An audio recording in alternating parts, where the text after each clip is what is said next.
Ladies and gentlemen, brothers and sisters, friends, enemies, and comrades, I hope you're doing well wherever you are. It's Tuesday, so I know some of you are probably at work or just left work. You're making your way home. Karibu, karibu, karibu sana. Hold on, my microphone is acting up as usual. I'm going to give everyone a few minutes just to settle down. Some of you are getting the notification that I'm live now. I know the algorithm has been messing around. It's been kind of skewed not to push this channel on my video because I've been a little bit saying things that the administration is not happy. Ruto administration, that is, and its affiliates. So, they're making sure the message is not sent to as many people as possible. But anyway, we shall continue with our campaign fighting for the idea of true democracy and respect for the rule of law, constitutionalism, and championing human rights, okay, civil liberties, and all the good stuff, good governance, all the good stuff. You know what? Justice, all the good stuff. You know what I'm talking about, okay? But karibu sana for everyone who's joining. I impugn you. If this is your first time and you're getting this recommendation for this channel and you're wondering what this channel is all about, we talk about Kenyan politics and everything related to it. So karibu sana, karibu sana, karibu sana, karibu sana. I see you. I see. Salute, my good friend here. Let me see here. Kinzel. I hope I say your name well. Salute. Nice seeing you, brother. I hope you're doing well. Karibu.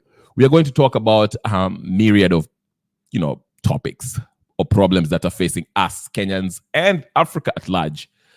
I came across an interesting video about this lady called Whitney Webb. I guess she worked for the CIA or something. She's a former CIA lady or something like that. She turned journalist. And, she was speaking to, I forgot his name. Freaking, what's his name? Anyway, he was talking about how the elites have turned Africa into modern day slaves. And she breaks it down, using the intelligence and corrupt leaders to lord over us. That's why it's by design that African nations are poor. It's not because Africans are lazy. It's not because Africans do not have enough smart people to kind of help their economy or help their country. It's not like the African countries are incapable of good governance, like the leader of Bancroft, who openly said he didn't care. He came out and said that, Africa should be colonized again because they can't govern themselves. That's what he said. The leader of Bancroft. For those of you who are wondering who Bancroft is, this is a mercenary group, American mercenary group that is very active in Congo, among other African countries. It's kind of all over. They are it's like Blackwater, if you know the Blackwater, or what's the Russian one that kind of got dismantled with Pyogzin, whatever, the guy who died. What's the Russian version of it?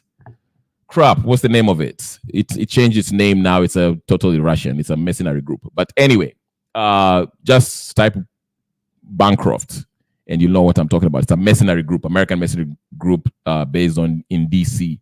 The leader of it just said a few months ago that Africa should be recolonized because they can't govern themselves.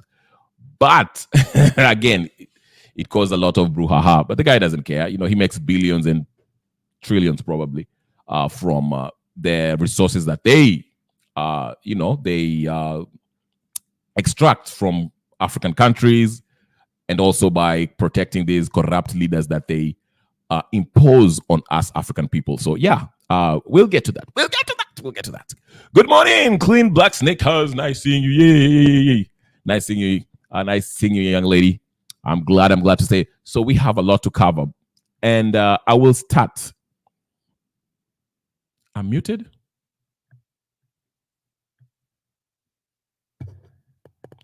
Can you hear me? Can you hear me? Can you hear me?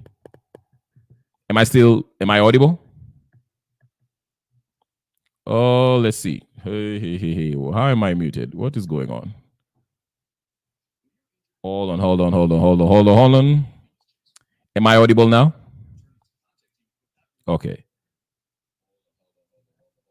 Okay, good. If I'm audible, that's good. All right. Thank you. Wanjiku is here. Hey. Okay, the parties are about to get started. My favorite people are in the house. All right, let's get to it. I will start with this whole thing. As you can see, Nyanza people, happy to see Ruto. Is that so? I'm not so sure. But anyways, we saw the mainstream media portray these images that people were walijitokeza, and indeed people came out. I think it was in Kisumu where Ruto came out, and it seems like the Nyanza people were out and they had handkerchiefs and they were so happy to see Ruto. Oh my goodness, our president is here, Ruto. But to me, I wasn't buying it. And there's kind of a civil war in Twitter sphere right now against the people of Nyanza, so to speak. People are not happy with people of Nyanza. They're saying, hey, how can you guys come out? And somebody like Imazi was like, oh my God, we lost. Look, Gen Z, I'm sorry to tell you that we lost. Look at how people showed up for Ruto in Kisumu and Homa Bay and all these places. And I was like, no.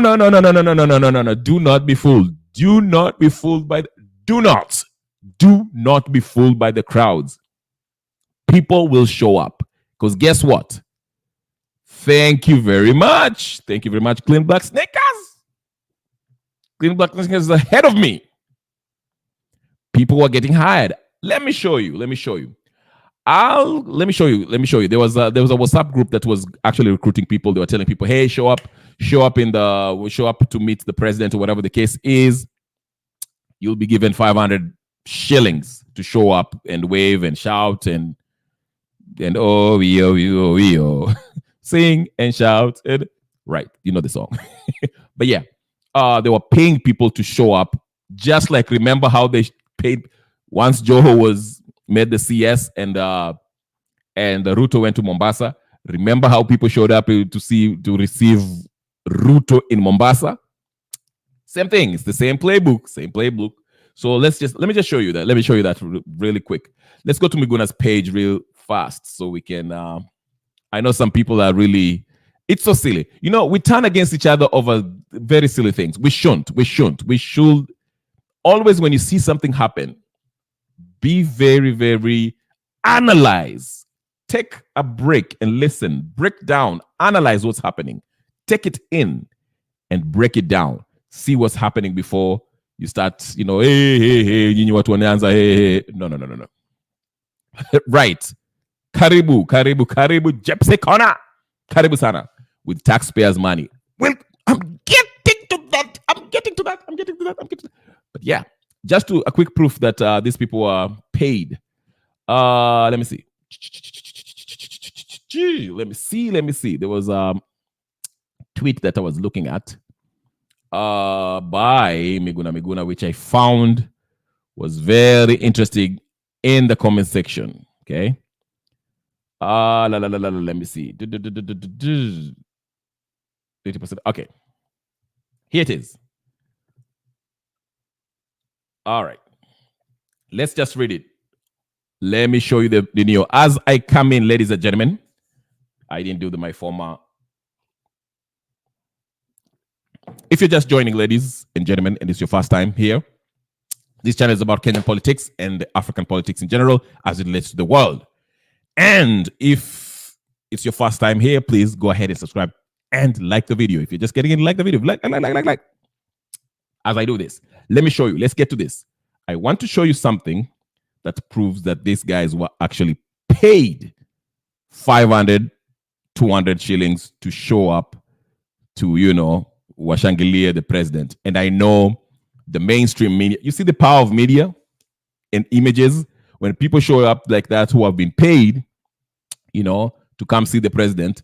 And the mainstream media paints it with the help of the administration. They paint it as though Ruto has overwhelming support from the Nyanza people, the Luo Nation, whatever the case is. All right, here's Miguna.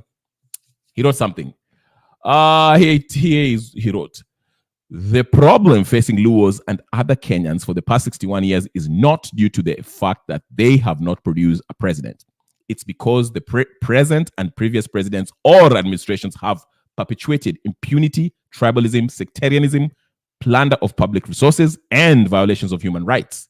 Zakayo at William Ruto is continuing on the tragic path of his predecessors. He is perpetuating the culture of impunity, plunder, human rights abuses, and other excess in pursuit of power, not social justice, equity, and respect for human rights. The solution of Kenya's intractable problem is not for ethnic communities to be in government, in quote. It is to construct a society based on principles of social justice, equity, rule of law, and constitutionalism. In such society, everyone will be guaranteed their basic rights and services regardless of their social class, ethnicity, gender, and other identifying characteristics. Okay? In other words, we must aspire to and build a just society so that it doesn't matter who the president is or what community he or she comes from. Okay? Hashtag Ruto. Na Raila must go. Ruto must go. Now, that's not the exact tweet that I was looking for. There was another one that I was looking for. I think it was before that had a comment section that showed a WhatsApp group where okay, here it is. Here it is. Ladies and gentlemen, are you watching? Are you watching? With his absolutely, Gypsy, you're right. You are very correct. Very correct. Very correct. Nyanza people don't like Raila and his handshakes. They don't. Do not be fooled, ladies and gentlemen, brothers and sisters, friends and comrades. Look at this comment. This is the one I was looking for. The hysteria of hundreds of paid youth in Kisumu is embarrassing to the Luo Nation in particular and patriotic Kenyans in general. It is a sad reminder that we still have work ahead of us. The good thing is that truth always prevails over lies and choreographed conmanship. Millions of us will never waver, retreat, or surrender. Ruto will and must be defeated. Hashtag Ruto lies all the time. Hashtag Ruto must go. Hashtag Ruto Naraila must go. Now, in the comment section, here is somebody who posted. Can you see, guys? Somebody called Vic. Generally, he said, here's the evidence. Kwa Kalatas, hide crowd each given 500 shillings in the name of President token. Viva, Ruto must go, hashtag. Here is the evidence. Here's the WhatsApp Ninio thing. Can you guys see it on the screen? Can you see it on the screen? Let me just take this thing off a little bit. Can you guys see it on the screen? I hope you can read it. Just go to Miguna's page and look at that Neo. Can you guys see in the screen? So as you can see, let me enlarge it kidogo ndio muione. You see the WhatsApp group thing? As in your business something. The number is right there. We should call all these people. Anyway, you see, somebody called Dolph Care was writing, good morning. Any woman who would like to welcome Mr. President along Oginga Street from 4 p.m. today at Fee DM. Okay, so here it is. They were kind of telling people to come here. Wanna pay pesa. You see, Lily and all that stuff. The numbers are there. Unaona the WhatsApp group, it's up there. So here it is. Here's the second one. Let me show you the other one. Then there's another one here. Can you guys see it on the screen? President token. And it's the women who will accept to be misused. Why would you want to welcome someone who is messing up your life every single day? Exactly. You see, we are in broad-based government. Some people are saying that. That's a very shallow thinking. Hakuna kitu kama broad-based government tulipiwa breadcrumbs to keep us quiet. You see? Can you guys see the screen? And by the way, I hope you can see the screen and read it. Yes. So this is evidence that these people are paying 200, 500, whatever the case is. And here it is. Another one. Let me just enlarge it so you can see it. Half a loaf is better. So you see, anyway, there was an offer by the Azimio folks paying people 500 shillings or 200 shillings for people to come out and receive his pair, to come out and kushangilia Ruto. The same thing, remember when, like I said, remember when Hassan Joho, after he was nominated as a CS for whatever the case is, and Ruto went to Mombasa, then there were some youth who actually started, kicking up dust because they were not paid in time, and they started, causing havoc. And not only that, Ruto was actually heckled in Kisumu. Not only that, I will show you. You think I'm kidding? Okay, you people think I'm kidding. I know you think I'm kidding. I don't make up stuff. I come with the receipts. Please, please, please, please. Ruto was actually heckled. He was heckled. Yeah. Here is in Kisumu. Here it is. I'll show you. You think I'm joking? I know you think I'm joking. Here it is. I have evidence right here. Here is Ruto being heckled. Can you guys see the screen? Yeah. Here it is. Let me make it huge.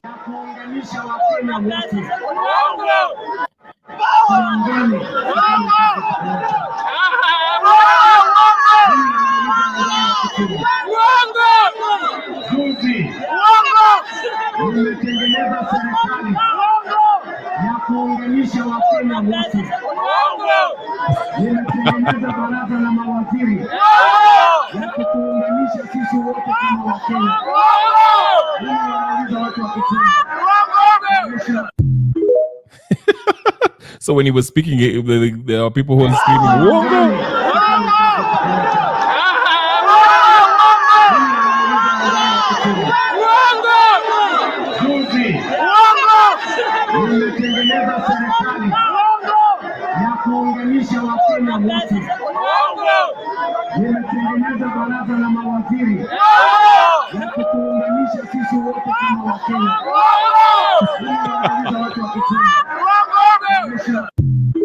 I like it. One more time. One last time. I swear. One last time. I like this.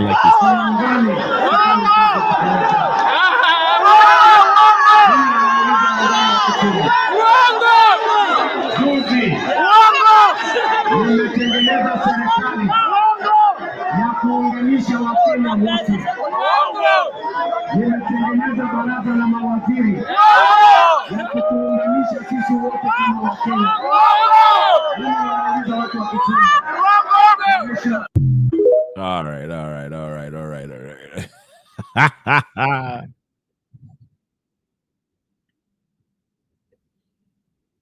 Anyway, so there's the sad thing is that after all this whole people showing up and seemingly what was being portrayed as the Nyanza people, Kisumu people, Luo people receiving Ruto with Shangwe and Vigelegele, there was, like I say, there was civil war in the Twitter sphere.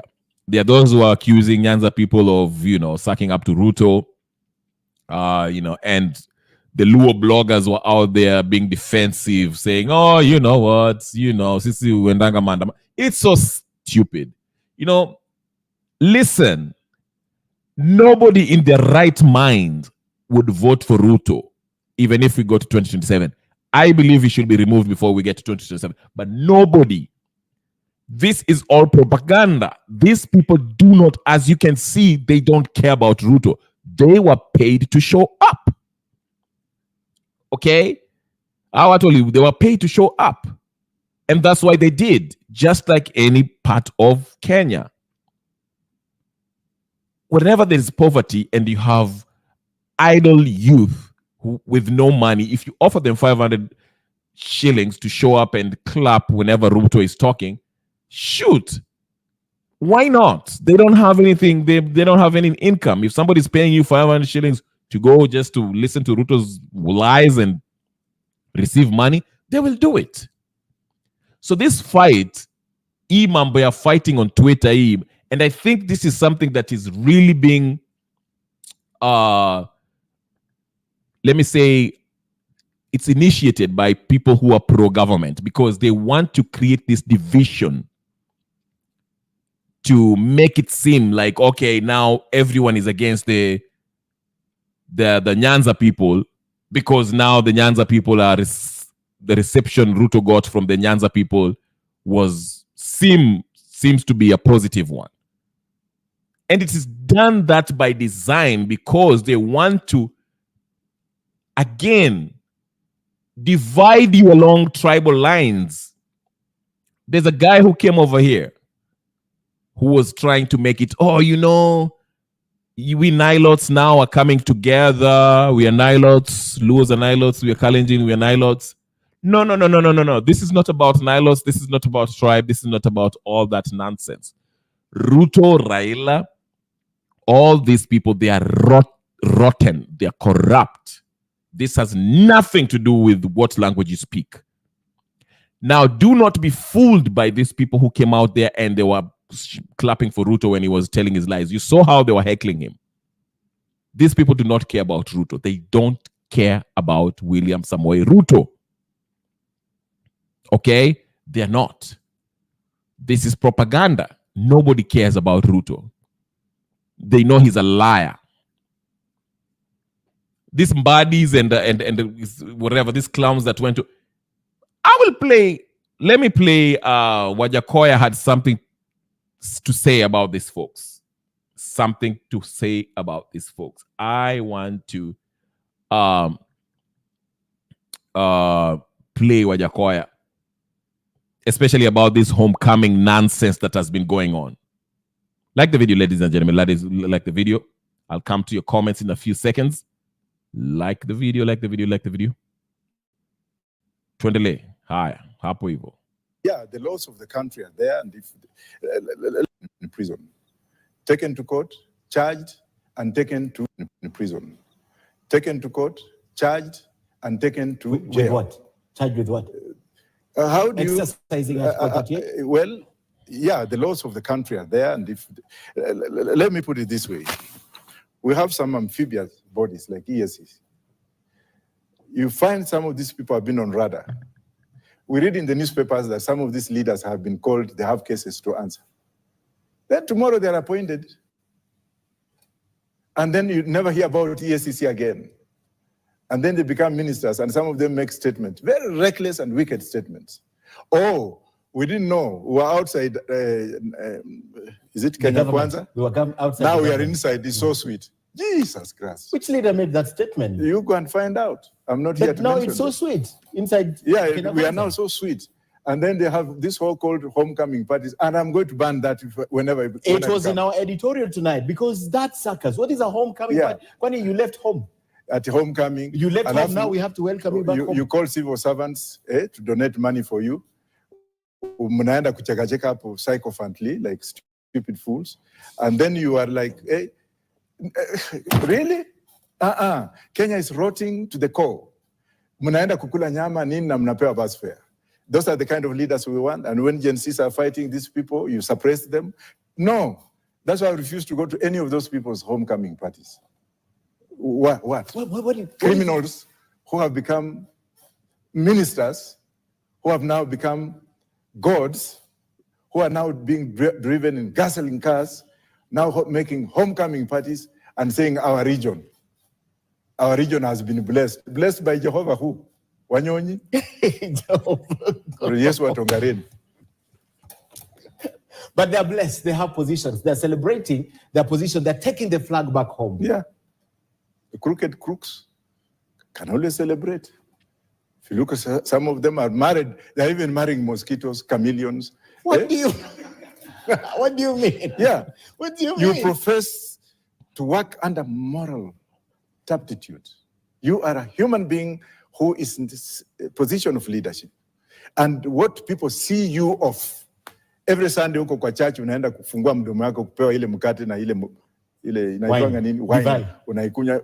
Siku moja nitaenda kuchukua hiyo kitu nikunywe yote. Alafu unatoka hapo unaenda huko nje.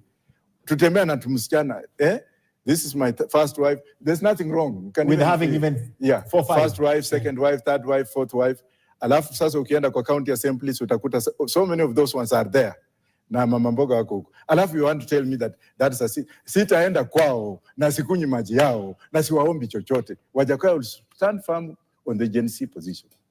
Gen Z position when we come back from this break. We still have a lot to discuss. He refused to pick a job from President William Ruto's government. Not going to discuss it, but we have a lot to discuss, especially on the state of the country where we are today. And that space that he's occupying, say he's in prison, taken to court, charged, and taken to jail. With what?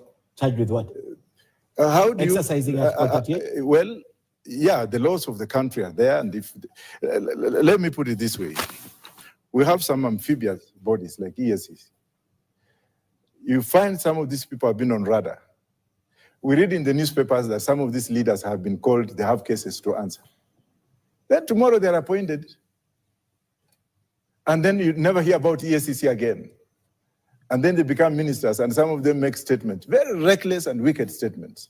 Oh, we didn't know. We were outside, is it Kenya Kwanza? We were outside. Now we are inside. It's so sweet. Jesus Christ. Which leader made that statement? You go and find out. I'm not here to now mention it's so that. Sweet. Inside. Yeah, Kenya we are Kwanza. now so sweet. And then they have this whole called homecoming parties, and I'm going to ban that whenever it was in our editorial tonight, because that's suckers. What is a homecoming party? When you left home. At homecoming. You left home, now we have to welcome you back home. You call civil servants to donate money for you. Mnaenda kucheka hapo sycophantly, like stupid fools. And then you are like, hey, really? Kenya is rotting to the core. Mnaenda kukula nyama nini na mnapewa bus fare. Those are the kind of leaders we want. And when Gen Zs are fighting these people, you suppress them. No. That's why I refuse to go to any of those people's homecoming parties. What criminals who have become ministers, who have now become gods, who are now being driven in gasoline cars, now making homecoming parties and saying our region has been blessed. Blessed by Jehovah who? Wanyonyi? Yes, Watongareni. But they're blessed. They have positions. They're celebrating their position. They're taking the flag back home. Yeah. The crooked crooks can always celebrate. If you look at some of them are married, they're even marrying mosquitoes, chameleons. What do you what do you mean? Yeah.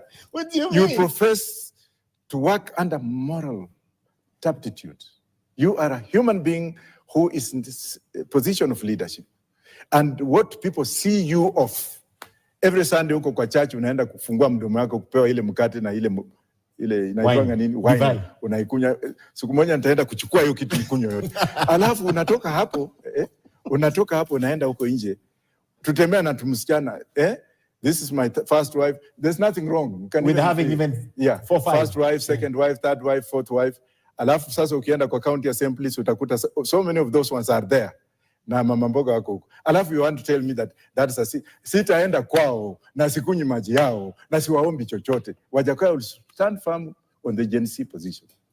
Gen Z position when we come back from this break. We still have a lot to discuss. He refused to pick a job from President William Ruto's government. Not going to. So you can see Wajakoya is evidently Wajakoya is going to disassociate himself with the ODM party. Now he's really pushing his original party, which was Roots. Remember, Wajakoya, after the elections, he joined the Azimio folks as part of the coalition. Actually, before the Anenio, he joined and endorsed Raila Odinga and Martha Karua. But now with the, with what's happening now with the ODM, obviously joining government, Wajakoya is like, no, I'm not endorsing this homecoming bull crap where people go and wanakula and they say, oh, our people now we are in government. We are government. What kind of development comes to your people? What are the people gaining from you joining the government? Is it Morara? Morara is exposing how this government is corrupt. And you're still sitting there talking about we are now in government. What do you mean we are in government? What have you done since you got in the government? Nothing. Mbadi was telling us, give us 1 year so we can change this economy. We don't believe you, Mbadi. Kwenda huko. He didn't stop there. He had a message for Gen Zs. Wajakoya had a message for Gen Zs. Let me play the one when he was saying something about Gen Zs. Here it is. Ladies and gentlemen, like the video and subscribe if you haven't subscribed yet. We are on. Here it is. Did they really care about nominating some of them? Yeah. Corporate ideas that we have, whether we can go out there to the young people who have been fighting. And now I can see other leaders now fighting. Oh, we are fighting for Gen Z, fighting for Gen Z. But ask them when they were ministers, did they really care about these young men? Did they really care about nominating some of them? If you look at the county assemblies and look at the young girls who are in county assemblies, na makucha mrefu, at Mama Mboga Nini, this country stinks. And it stinks of the so-called leaders who are now crying now, since tuko na Gen Z. Gen Z, if you are watching, be very careful with these fellows. What you've done is so good. I'm not going to ask myself to impose myself on you. But what you have done, I will support you, keep on supporting you, we'll be with you, daytime, nighttime. I've been with you in Canada, I've been with you in Dallas. Lakini wachaneni ukora ingine watu wengine wamejitokea atu, we are the leaders, we are with the Gen Z. Gen Z are, hey. You almost said it. I knew you were going to say it. But I already said it. Nowadays I fear you. No, I don't say those things. You don't say them anymore? Yeah. Are you repackaging yourself? I've already repackaged myself. And right now, it's roots. Before I came, I was speaking to Governor Natembeya, a man that I respect and a future leader of this country. Let me put it in short. And he told me, Professor, what you are doing, we are seeing. Even if you are from other parties, thank you, go and speak. That is Natembeya. You're thinking of James DAPK. Orengo. You're thinking of DAPK. No, I was thinking of Natembeya as the governor of Trans Nzoia. As an individual. As an individual. Not as a party. I don't speak about DAP. I speak about Roots Party. I don't speak about ODM. I speak about Roots Party. I'm going to talk about the Gen Zs after the break, but I want to know, what do you make of Kenyan leaders who perennially don't want to sit where they belong? And here I'm making direct reference to your former friends in the party. Migrating, you resisted a job. Some of them took the job. I mean, one, legally, morally, and socially, where do these leaders lie? These leaders should be in heaven. If they are not in heaven, they should be in hell. If they are not in hell, they should be in prison. Now, if I was to choose the three, and I was the president, trust me, a lot of them will be in prison. Taken to court, charged, and taken to jail. With what? Charged with what? How do Exercising at property? Well, yeah, the laws of the country are there. And if let me put it this way. We have some amphibious bodies like ESCs. You find some of these people have been on radar. We read in the newspapers that some of these leaders have been called, they have cases to answer. Then tomorrow they're appointed. And then you never hear about ESCC again. And then they become ministers, and some of them make statements, very reckless and wicked statements. Oh, we didn't know. We were outside, is it Kenya Kwanza? We were outside. Now we are inside. It's so sweet. Jesus Christ. Which leader made that statement? You go and find out. I'm not here to now mention it's so sweet. Inside. Right. So he's making a legit point. And the one thing I would like to join in emphasizing what he was saying is about these leaders trying to associate themselves with Gen Z.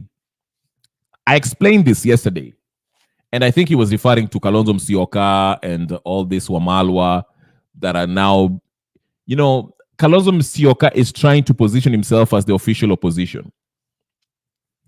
And by doing so, because he understands that the mood of the country, the people of Kenya are looking at Gen Z as the real opposition.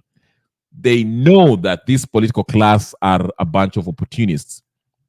You saw the ODM side of the people of Azimio have joined, UDA administration, Kenya Kwanza administration, okay?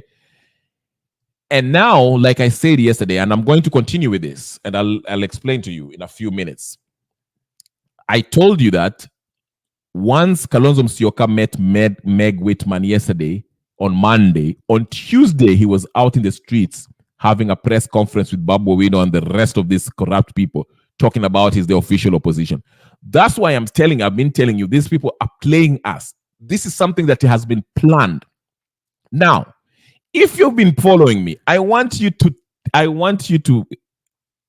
remind you, I told you the next step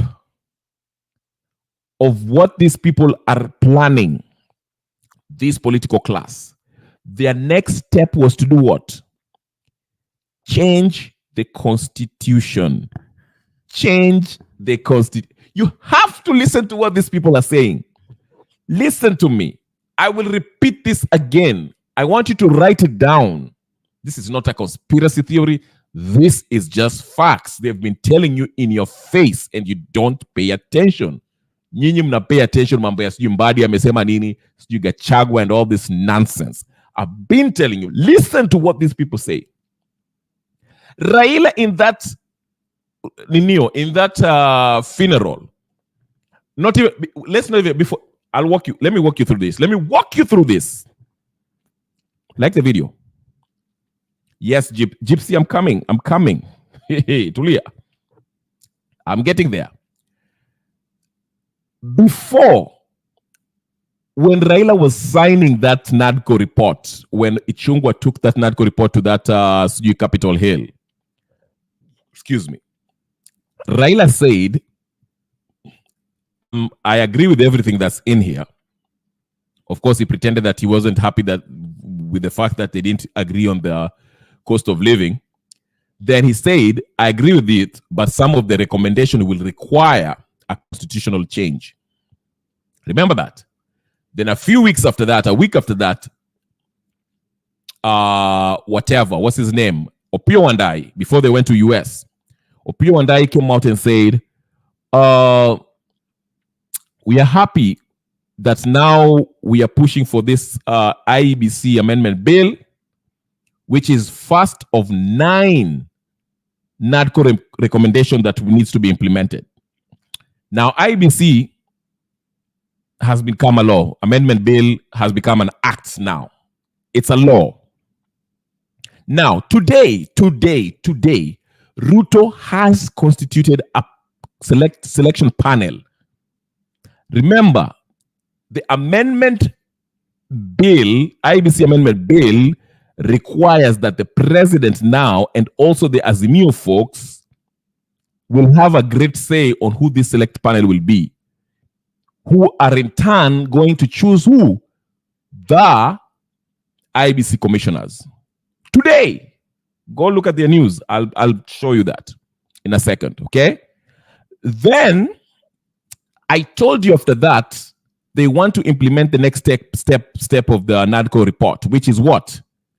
Changing the constitution to create these positions for the Raila Odingas, Kalonzo, Wamalwa, and all these idiots that are pretending to be opposition now. Listen to me carefully. Now, after that, Wandayi went to the US and whatever, and came back. Then, the whole CS thing was announced. Wakina Joho and all these idiots joined the KK government, right? Then, Raila went to that ile funeral ilifanyika huko Siaya and said, okay, we should have a meeting at Bomas. Kenyan people should sit at Bomas and look at this constitution, see what we like, see what we don't like. Right? Remember, it's a nice way of saying, let's see, kuna vitu ambayo we should change the constitution. It's a nice way of saying, let's change this constitution. Okay? Because there are some things that we don't like. Now, a few months later, they are using this useful idiot, Eric Omondi, whatever his name is, comedian, to come up and say, you know what, we are being overrepresented. That is the weakest point they want to use. They are using that as a pretext to change, to take us to a referendum. They're using this, we are being overrepresented. We have 47 counties. We need to make it 8. We need to have only this. This is a reason it is being used to take you to a referendum. But when you go to referendum, the question that will be posed is not whether you want us to have 47 counties. It will be, okay, let's take out these 47 counties, but guess what? The executive needs to have a bunch of more people. We need to have a prime minister. We have to have a deputy prime minister. We have to have a deputy. This is what they're trying to bring, but they want to dress it up as we are being overrepresented. Our MCAs, they have a word. We have nominated MC, nominated MPs. We need to get rid of this, which sounds like a legit reason that the average Kenya will probably say, yes, you know what? We are overrepresented. We need to change that. But they're using that argument to lure you to consent to this idea of going to have, for you to have a plebiscite, a referendum, because they cannot do some things unless they tinker with the constitution. And that's what they want. That is what they want. They're going to use this, or we are being overrepresented, so that we go to a referendum. In this referendum, there will also be another question there. And the question is to vote for the creation of a prime minister position, deputy prime minister, ile position ya nani, position ya this nani, what's his name? Mudavadi. That position, they want to legitimize it because it's illegal. This whole AU is a fake thing. Raila is not going to become an AU chair. He's just pretending. Raila is eyeing at what is going to happen, the constitutional change. That is what he really wants. But he wants to throw you off by pretending that he's going to AUC. Raila will not make it as an AUC. He does not have a degree. Raila is not even qualified to stand as a chief in Opoda. Karibu WS Banker. I'm not lying to you. He's not. You think I'm kidding? Let me show you something. You can see their media that they control has started pushing this idea of referendum, referendum, referendum, referendum, referendum. They are using Eric Omondi, or we're being overrepresented. This constitution is not working for us. Well, they do not want to implement it because if they implement, majority of them will not have jobs. You think I'm playing? Let me show you. Sinafikiri nacheza? Let me show you.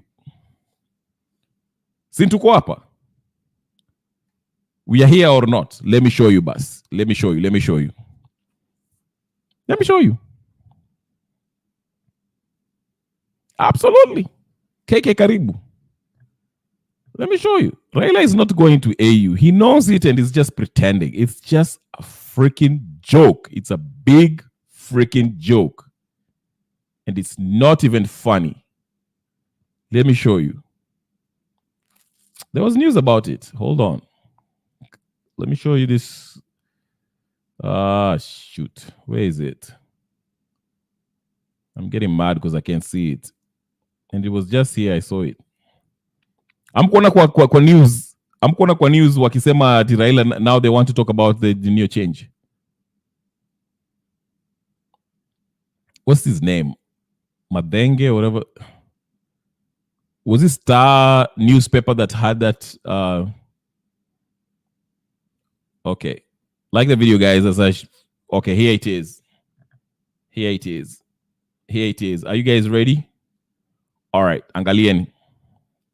And I'm about to put the link in a few minutes for all of you guys who want to come in. Ngoja. Here it is. Can you see the screen? Naweza kuona kwa screen yenu. Right there.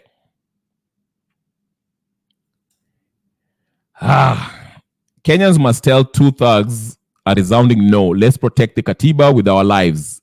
Changing, look at that. Changing the law. How Ruto Raila plan to succeed.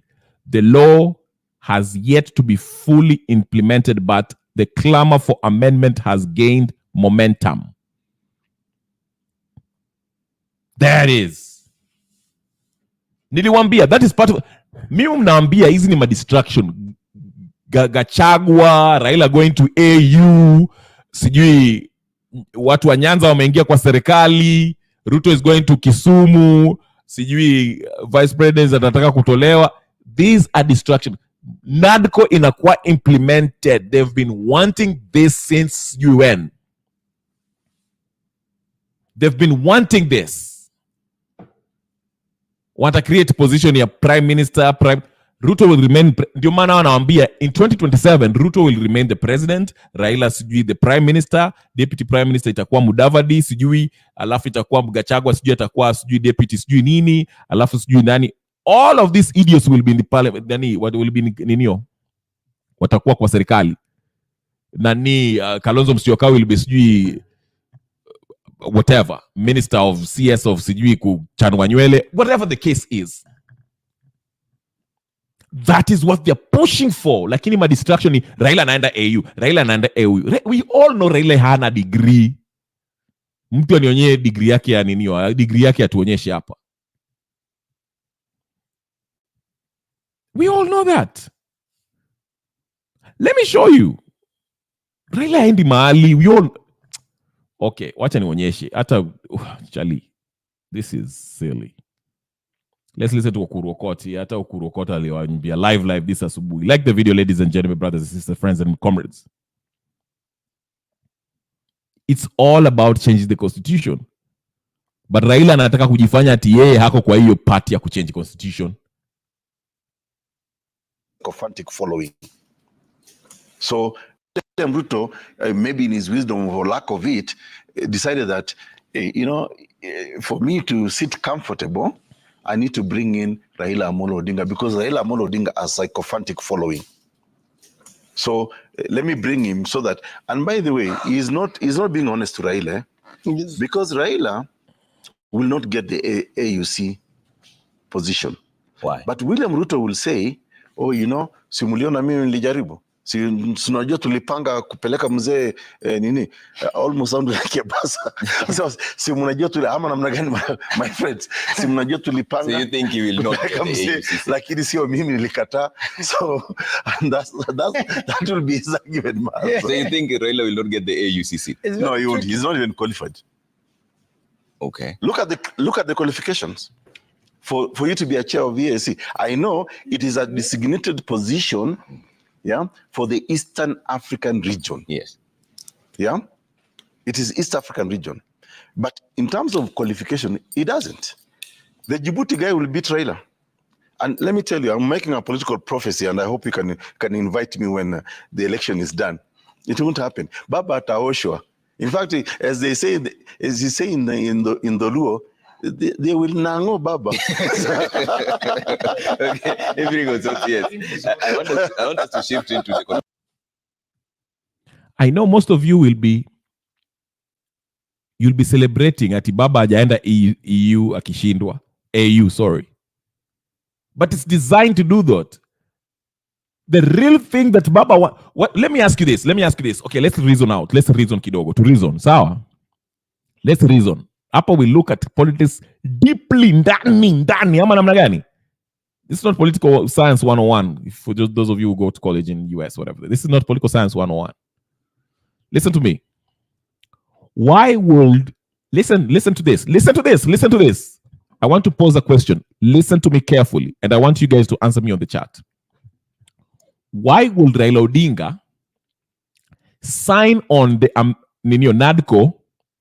NADCO, which is BBI basically, NADCO recommendations, okay, which part of it requires that you change the constitution so you can create the position of prime minister and the deputy prime minister and all that, which will be creating a position for him and his buddies as the Mio folks, Kalonzo Musyoka and all these idiots, okay?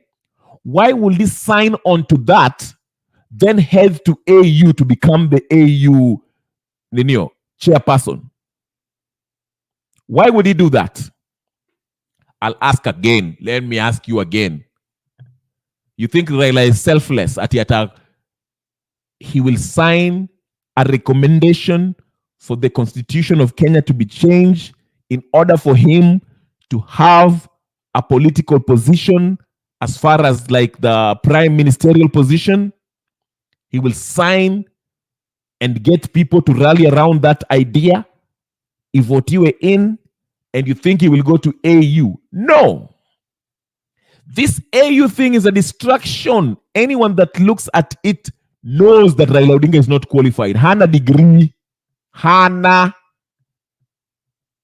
This is not only Okurokot who said that. There was another person who said that in the Ninio. Why will he recommend something? Hold on. Let me show you something else. Let me show you somebody else also say that. Somebody else say that. It's not only Okurokot peke yake. Ilikuwa kulikuwa na mtu mwingine. Where is it? All right. Nitaonyesha. Hamtaki kusikia. Mtakangi siasa. Siasa ndio hiyo basi. Wacha niwacheze siasa. Listen to me. What awaits the man and the country? Ahmed, first to you. You worked with Odinga during the Grand Coalition government, and you know the man. Before we get into the nitty-gritty details of what awaits the man and the country ahead of the continent-wide campaigns, what can you tell us about the persona? Good morning. I think what is important is to look at the context today of the African continent and the states and the nations that are there and how we expect they're going to behave towards Kenya's candidate, Mr. Odinga. I think Mr. Odinga is going to lose this election in Addis Ababa. And I think I'm the only one who thinks that. I think that across the board, everybody believes that he's going to win. I will be shocked if he gets even a slim majority. I think the candidate from Djibouti is going to win a landslide. And I'll tell you why. First, let me give you a little bit of a context on the African continent. I think there are three things that are happening in the continent. There's a rebellion of the youth, as you know, as we have it here in Kenya, across from Senegal all the way to the Sahel, all the way to Sudan. There is a popular national democratic revolution. I can't find any other word for it except revolution or transformation. And one of the major issues that young people are fighting over is because there's bad governance and terrible economy. And the way Africa is structured in the international political economy, it's set up to fail. Because I'll give you a simple example. For an example, in West Africa, there are countries that produce cocoa but cannot build a chocolate factory because they signed it off to the Swiss government. So what this produces is children crossing the Sahara, going to Europe to look for better prospects. In an ironic twist, the wealth that's there, it's already coming from where they're running away from. So there is a malaise on the African continent about transformation and change. And I predicted this on another station, and that change has come here in the form of General Z. And I think it's going to go all the way down to South Africa. Now, the people who are in charge of these nation states around the world have fundamental influence from the metropole. By the metropole, I mean there is this really neo-colonial words that are used for certain sections of Africa. For example, in West Africa, it's Francophonie. It's influenced by the French. Okay. Then there is some parts that are called Lusophone. And then there is the English-speaking ones. Okay. And so the AU is divided based on these fundamental tectonic plates. And one of the biggest influences of the AU is the French. Now, Amina, and I was a spokesman at the Ministry of Foreign Affairs and Chief of Staff there, we knew we were going to win. And then the French government intervened heavily in those elections. And we lost. We even had the support of Djibouti, this Djibouti that is standing here today. Yeah. One of the people who stabbed us in the back in that election. I think that the same scenario is what is going to happen in the AU. I think the French, the Sahel areas, major states in Central Africa are going to stand up to the candidature of Mr. Odinga and say no. Secondly, before I pass it on, is that I think this is the wrong move for Mr. Odinga. The question is whether or not in a continent where the 80% of the people are under 25, whether or not it serves the interest of the continent for us to have a man who's retiring in his 80s, whether he's going to have the energy, the vitality, and the gusto to understand and do the necessary issues that are supposed to be done about the youth bubble in our continent. Lastly, you know that the African Union has no teeth. It is a place where an example. I'll give you a simple example. There's been coups in the Sahel. And one of the most important provisions of the African Union is that if you do a coup, you're done. But most Africans support the coups in the Sahel, including their populations, because there has been massive exploitation of resources of the French Republic in the Sahel. For example, the French have the largest gold deposits in Europe, and they don't have gold in France, Ayub. All right. So you have two people who have actually said that they don't think Raila Odinga is going to make this AU seat, make it like win it. The election is in February next year, 2025. I've said it before here, and again, let me read this comment. It's like pirates meeting up to distribute the booty they looted. It's a money exchange between the players. It's happening all over the world. Absolutely. Absolutely. Like I said, you ask yourself, why would Raila Odinga invest so much and put his signature on that NADCO agreement, which basically is about a proper, broad-based BBI, national government of national unity, Nusumkate, handshake, whatever you want to call it, makes it a legal way of making it that. Why would he sign up to that, agree to that, then bolt out and go to AU? No. AU is a distraction. And again, if Raila was serious about this AU seat, okay, and was confident he was going to win, he won't be paying any attention into the local politics. He will disassociate himself with it. Raila would be right now in Egypt or somewhere, excuse me, talking to the president of Egypt, Algeria, Morocco, Tunisia, trying to convince them to vote for him. Okay? He's not doing that. He's busy sitting out there talking about broad-based government. Let's look at the constitution and see what we like and what we don't like. Why is it so invested in this whole, the change of the constitution? It's because he knows he can only get away with this in Kenya. He's banking on people changing, voting for this AU thing, this referendum that's coming, and they're dressing it up as we are being overrepresented.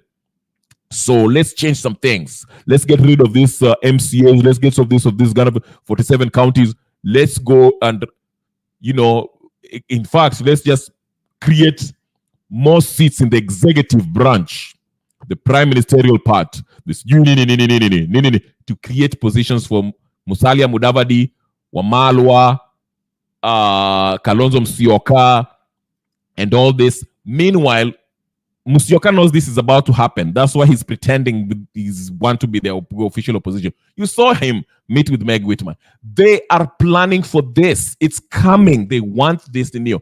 And guess what? If we are to have a referendum, the result will be rigged, because guess who is going to be the commissioner of this IBC? Based on the IBC amendment bill, it will be the same people, the Kenya Kwanza and the ODM or Azimio folks who agreed to have this NADCO report. These are the very people who will have the most say in picking the selection panel, who in turn will pick the next IBC commissioner, who in turn will oversee the election of the appointment of the next IBC commissioner, and who are in turn going to watch over the election, the referendum results in all counties of this country. That's how they're doing it. Fungua macho. This AUC is just a smoke screen. Raila is not going anywhere. He's a faker. Why do you think they wanamwita mganga? You guys are still mnakuwa distracted na hii mambo ya sijui wakina Mbadi wanaenda homecoming. Who cares about this homecoming?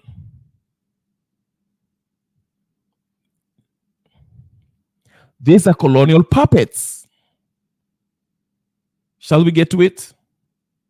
I'll get to it. Right here. as I open for whoever wants to come in and tell me otherwise. Tell me your theory. And this is not conspiracy theory for those of you who think As it's heart-wrenching as it sounds. People are currently perhaps unwilling to accept, but when they're cold and hungry and desperate, you're exactly right. I think that some people will be more willing. Do slaves still exist? In a recent interview with Whitney Webb, she talked about how elites have created a class of modern slaves, and these are no other than Africans.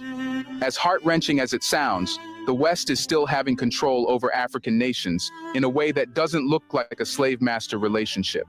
But if you look deep, you understand how this is the creation of a slave class. You're not improving my mood much. Well, you know, it's we have to understand what we're facing in order to you know, solve it. But how is this happening on a deeper level?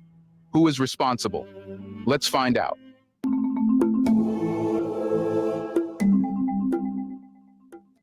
History of exploitation repeats itself, where strategies of domination and control evolve yet rarely disappear.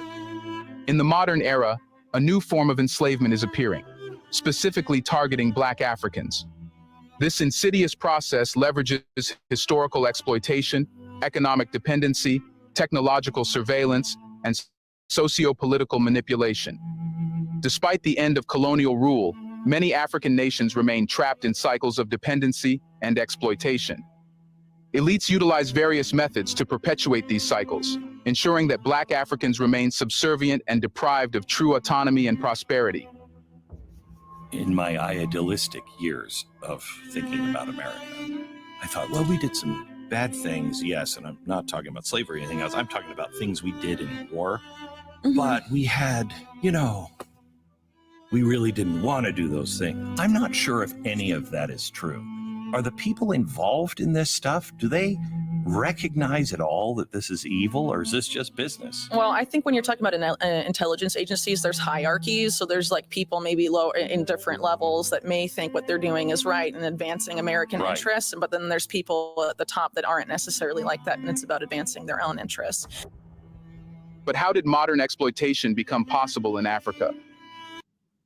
The NFL season will be back before you know it. Get NFL Sunday Ticket and YouTube TV and watch every game. The seeds of modern exploitation were sown during the colonial era, when European powers ruthlessly exploited African resources and labor. The legacy of colonialism is deeply entrenched in the economic and social fabric of African nations. During the colonial period, European powers established systems of extraction and control that systematically stripped the continent of its wealth. Resources such as minerals, agricultural products, and human labor were exported to Europe, while African economies were deliberately kept underdeveloped. Many African nations remain economically tethered to their former colonizers, despite political independence. This neo-colonial dependency is perpetuated through unfair trade agreements, crippling debt, and economic policies imposed by international financial institutions like the IMF and the World Bank. These mechanisms ensure that African nations remain subservient, unable to break free from the chains of their colonial past. Unfair trade agreements often favor Western countries, allowing them to extract resources at low costs while selling manufactured goods at higher prices. This trade imbalance keeps African economies dependent on exporting raw materials rather than developing their industries. For example, African countries export vast amounts of raw cocoa, while Western companies process the cocoa into high-value chocolate products, retaining most of the profits. Crippling debt is another tool of economic control. Many African nations are burdened with high-interest loans and stringent conditions imposed by international lenders. These loans often prioritize debt repayment over essential services like healthcare and education, perpetuating poverty and instability. The structural adjustment programs SAPs imposed by the IMF in the 1980s and 1990s forced many African nations to cut public spending, leading to deteriorating public services and increased poverty. Economic policies imposed by international financial institutions often favor neoliberal principles, promoting privatization and deregulation. These policies can undermine local economies and increase inequality, ensuring that African nations remain dependent on external powers. For instance, the privatization of state-owned enterprises often leads to job losses and the concentration of wealth in the hands of a few, exacerbating social inequalities. If you look at a lot of controversial intelligence operations and decisions, coups, for example, of the past, a lot of it was justified as going against communist influence, trying to keep that from growing. But then some of these same actors, like the Iran-Contra types, they ended up getting involved with the Chinese government just a few years later in the 1990s. And some of this blossomed into what a lot of conservatives today remember as Chinagate during the Clinton administration and things like that. So, you know, they really have no allegiance to anything except their desire to grow their own money and power. We need to address in detail how debt and financial control perpetuate African dependency. Here's a reminder to please like and share the video and subscribe to our channel to watch more videos on Black culture, history, civilization, and identity. Let's continue now. Debt burdens many African nations, trapping them in a cycle of dependency. High interest loans and stringent conditions imposed by international lenders strip countries of their economic sovereignty. This financial stranglehold forces African nations to prioritize debt repayment over essential services, perpetuating poverty and instability. Debt traps create a situation where countries must continually borrow to pay off existing debts, leading to a vicious cycle of borrowing and repayment. This cycle ensures that nations remain vulnerable to external manipulation and control, as they must comply with the demands of their creditors. For example, Zambia's debt crisis in recent years has led to severe austerity measures, causing public sector job cuts and reductions in social services. Resource exploitation is another significant factor. Africa's rich natural resources are a double-edged sword. While they hold the potential for prosperity, they are often the source of exploitation. Multinational corporations, frequently backed by Western powers, extract vast wealth from African soil with minimal benefit to local populations. This resource extraction enriches the elites while leaving the masses impoverished and dependent on the systems that exploit them. Local communities often face environmental degradation and loss of livelihoods due to resource extraction. The wealth generated from these resources rarely benefits the local population, as profits are often repatriated to multinational corporations' home countries. For example, in the Niger Delta, oil extraction has led to severe environmental damage, while local communities remain impoverished and lack basic services. Economic policies imposed by international financial institutions, such as the IMF and World Bank, often prioritize market liberalization and deregulation. These policies can undermine local industries and increase inequality, ensuring that African nations remain dependent on external powers. For instance, the liberalization of agricultural markets has led to the collapse of local farming industries, as small-scale farmers struggle to compete with heavily subsidized imports from Western countries. Neo-colonial practices also manifest in the form of land grabs, where foreign companies and governments acquire large tracts of land for agricultural or industrial use. These land deals often displace local communities and deprive them of their livelihoods.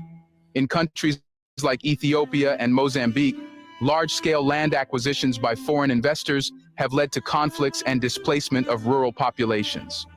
Are we ever going to find out who's in the black book? I don't think so. I think the FBI has been compromised from the very beginning. In the book, I talk a lot about J. Edgar Hoover. He was blackmailed by the mob. He realized the power blackmail had, started using blackmail himself. And, you know, increasingly the FBI, and I think it's very obvious to a lot of conservatives now, comes in to cover things up and to, you know, go after, figures that they, you know, don't want to advance in their careers or, you know, any sort of thing. But how is the West deepening its control on Africa? The dominance of Western technology companies in Africa's digital infrastructure paves the way for extensive surveillance and control. By controlling internet services and data storage, these companies can monitor communications and suppress dissent.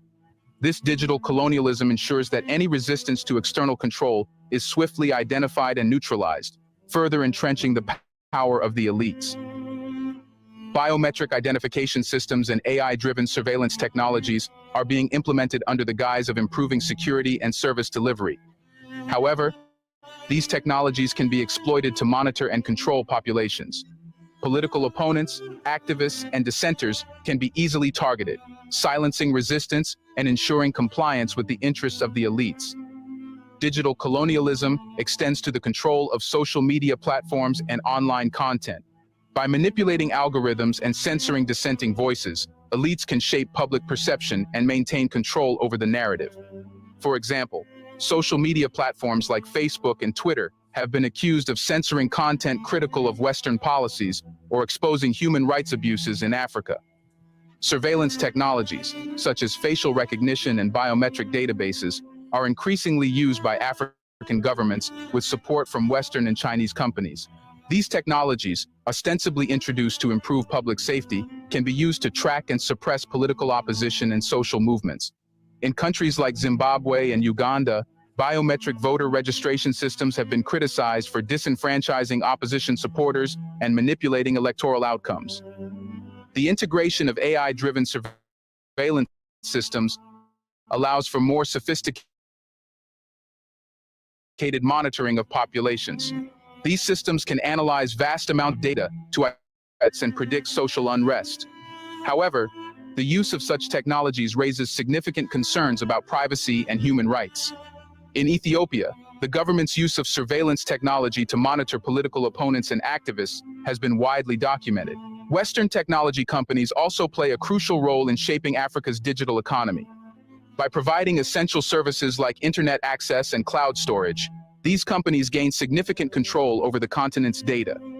This control can be used to exert economic and political influence, as seen in cases where tech giants like Google and Facebook have been involved in lobbying and influencing policy decisions in African countries.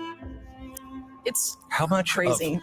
of what we think we know is wrong, or how big of a role is what we think we know to what really is happening? Well, I think there's been a major effort to control the media and how much information gets to the American public about all sorts of things.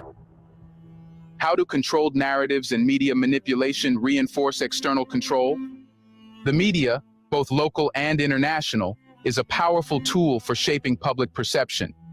By controlling the narrative, elites can justify their actions and obscure their true intentions. Disinformation campaigns create divisions within societies, weakening national unity and making populations more amenable to external control. The portrayal of African nations as chaotic and in need of intervention serves to legitimize external manipulation. Controlled narratives ensure that the actions of external powers are portrayed in a positive light, while resistance and dissent are described as dangerous or illegitimate. This manipulation of public perception makes it easier to justify interventions and maintain control over African nations. For example, media portrayals of conflicts in Africa often emphasize tribal violence and corruption, ignoring the external factors that contribute to these issues. Political instability is another tactic used to maintain control. By supporting corrupt leaders or fomenting instability, external powers ensure that African nations remain chaotic and dependent on foreign aid and military support. This instability makes it difficult for nations to develop independently, further entrenching their reliance on external powers. In countries like Libya and Sudan, external interventions have contributed to prolonged conflicts and political instability. Disinformation campaigns are often used to manipulate public opinion and create divisions within societies. By spreading false information and conspiracy theories, elites can create confusion and mistrust, weakening social cohesion and making populations more susceptible to external influence. For instance, during elections in several African countries, disinformation campaigns have been used to discredit opposition candidates and undermine democratic processes. Media ownership and control also play a significant role in shaping public perception. In many African countries, media outlets are owned or influenced by political elites and external powers. This control over media ensures that certain narratives are promoted while others are suppressed. For example, in Rwanda, the government maintains strict control over the media, using it to promote its policies and suppress dissenting voices. International media organizations also contribute to shaping perceptions of Africa. Western media often portrays Africa in a negative light, focusing on conflicts, poverty, and disease while ignoring the continent's achievements and potential. This negative portrayal reinforces stereotypes and justifies external interventions. The focus on sensational news stories overlooks the complexities and nuances of African societies, perpetuating a one-dimensional view of the continent. I do think that there is real evil at the upper levels that we've been engaging in, and all of us dupes out in the center of the country are like, oh no, how prevalent is the massive corruption and the evil with. Well, like I mentioned earlier, the more you look at the people that were around Epstein, even before Epstein gets involved, it becomes very clear that what he was doing was not out of the ordinary. How do modern slavery and labor exploitation continue to affect African populations? Modern forms of slavery, including forced labor and human trafficking, continue to plague Africa. Weak governance and corrupt systems allow traffickers to operate with impunity, exploiting vulnerable populations. This modern slavery is often hidden behind layers of subcontracting and outsourcing, making it difficult to hold corporations accountable. Exploitation in global supply chains is another significant issue. African labor is frequently exploited in industries such as mining for conflict minerals and agricultural work. This exploitation is driven by multinational corporations seeking to maximize profits at the expense of local workers. The exploitation is perpetuated by complex supply chains that obscure the true conditions under which African laborers work. Labor exploitation is often justified by the need for cheap goods and services in Western markets. This demand for low-cost products drives the exploitation of workers, who are often paid meager wages and work in dangerous conditions. For example, cobalt mining in the Democratic Republic of Congo involves child labor and hazardous working conditions. Yet cobalt is essential for the production of smartphones and electric vehicles. Human trafficking is another form of modern slavery that affects African populations. Traffickers exploit vulnerable individuals, often promising them better opportunities abroad, only to subject them to forced labor or sexual exploitation. The lack of robust legal frameworks and enforcement mechanisms in many African countries allows traffickers to operate with relative impunity. In Libya, migrants and refugees face severe exploitation and abuse at the hands of traffickers and militias. Forced labor is also prevalent in various sectors, including agriculture, construction, and domestic work. Migrant workers in particular are vulnerable to exploitation due to their precarious legal status and lack of protection. In countries like Saudi Arabia and the UAE, African migrant workers often face harsh working conditions, non-payment of wages, and physical abuse. The informal economy in Africa is another area where labor exploitation is rampant. Informal workers often lack legal protections and are vulnerable to exploitation by employers. Women and children are particularly affected, as they are often employed in low-paying, precarious jobs with little to no job security. In Nigeria, for example, the informal economy accounts for a significant portion of employment. Yet, workers in this sector face numerous challenges, including low wages and lack of social protections. Especially like arms dealers, like Adnan Khashoggi, he had an alleged harem of women that he used to blackmail powerful people in the private and public sectors on his yacht, and all other sorts of types of people. Robert Keith Gray, a PR executive that started working for Adnan Khashoggi around the same time that Jeffrey Epstein allegedly did, has an alleged history of sexual blackmail for the CIA. And then you have allegations of Roy Cohn, the well-known New York mob attorney, also being involved in sexual blackmail stuff, begins working for Adnan Khashoggi in the same period of time in the 1980s. I mean, the more you look, it's quite it's prevalent.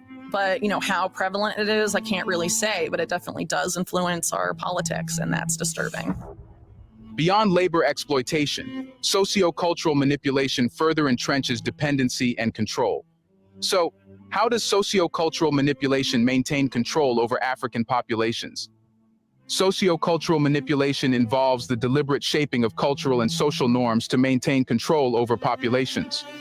This manipulation can take various forms, including the promotion of Western values, the erosion of traditional cultures, and the use of public health interventions for control. Through the promotion of Western values and lifestyles, traditional African cultures and identities are being eroded. This cultural imperialism creates a sense of inferiority and dependency on Western ways of life. The loss of cultural identity weakens societal cohesion, making it easier for external powers to impose their will. For example, the widespread adoption of Western clothing, language, and education systems can undermine local traditions and practices. Public health interventions, ostensibly aimed at improving health outcomes, can be manipulated to control populations. Vaccination campaigns and disease prevention programs can be used to gain access to biological data and exert control over reproductive rights and population growth. This biopolitical control ensures that African populations remain manageable and compliant. For instance, family planning programs can be used to influence population dynamics, often with little regard for local cultural and social contexts. The promotion of Western education systems can also play a role in socio-cultural manipulation. By prioritizing Western curricula and values, these education systems can undermine local knowledge and traditions. This can create a generation of Africans who are disconnected from their cultural heritage and more aligned with Western ideologies. The emphasis on English or French as the medium of instruction in many African countries further reinforces this disconnect. Religious manipulation is another tactic used to maintain control. External powers can support certain religious groups or leaders to promote specific agendas. This can create divisions within societies and weaken national unity. In countries like Nigeria, the influence of foreign religious organizations has contributed to sectarian conflicts and social tensions. Media and entertainment also play a significant role in shaping cultural norms and values. The dominance of Western media content, including movies, music, and television shows, can influence local cultures and promote Western lifestyles. This can create a sense of cultural inferiority and drive the adoption of Western norms and values at the expense of local traditions. There are big things on the table that no one's talking about. And we're all focused on the little stuff they've used to divide and conquer us this whole time, and big things are happening, and basically we are being herded into a techno-feudalism, slavery. I don't know, there's a lot of different names for it going around, but it's not good. Right. And it's organized crime, running the show. At the highest levels, and also evil. I mean, it's just getting so dark. Do legal and political coercion tactics reinforce external control over African nations? Legal and political coercion involves the manipulation of legal systems and political structures to favor external interests. This can be achieved through lobbying, legal threats, and the installation of compliant political leaders. External powers can influence the legal and judicial systems in African countries to favor their interests. Lobbying for laws that benefit multinational corporations or using legal threats to silence opposition ensures that African nations remain subservient. For example, foreign companies may lobby for favorable mining laws that allow them to extract resources with minimal regulation and oversight. This legal manipulation ensures that local communities do not benefit from their natural resources. Political puppetry is another tactic used to maintain control. By supporting and installing compliant political leaders, external powers can ensure that African nations remain under their thumb. These leaders prioritize foreign interests over national interests, perpetuating a cycle of dependency and exploitation. In countries like Uganda and Rwanda, leaders who align with Western policies receive significant support, while those who resist face sanctions and political isolation. Corruption is often used as a tool of political coercion. External powers can exploit corrupt officials to further their interests, providing financial incentives or political support in exchange for favorable policies. This corruption undermines democratic processes and weakens governance, making it easier for external powers to exert control. In countries like Kenya and Nigeria, corruption scandals involving foreign companies and local officials have highlighted the pervasive influence of external powers. Military interventions and support are also used to reinforce external control.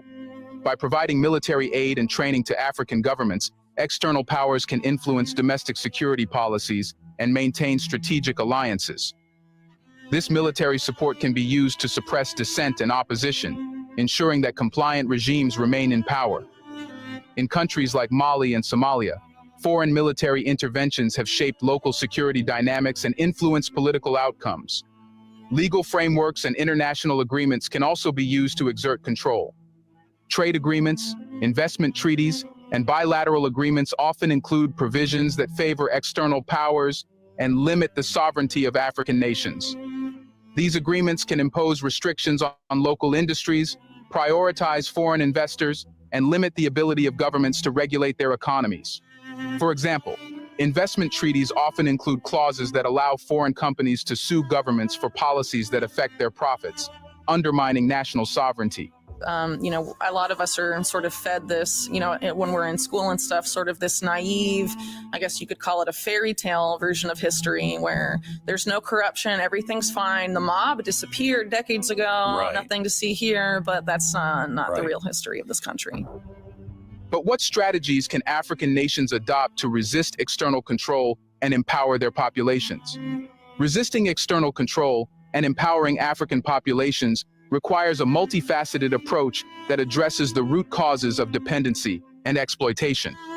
This approach involves economic reforms, strengthening governance, promoting cultural resilience, and building international solidarity. Economic reforms are essential for reducing dependency on external powers. African nations can prioritize developing local industries, diversifying their economies, and reducing reliance on exporting raw materials. Investing in education and skills development can also enhance local capacities and reduce the need for foreign expertise. Additionally, renegotiating unfair trade agreements and seeking debt relief can help restore economic sovereignty. Strengthening governance and combating corruption is critical for reducing external influence.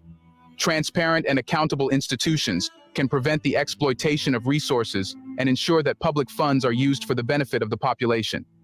Strengthening legal frameworks and judicial systems can also protect national interests and prevent manipulation by external powers.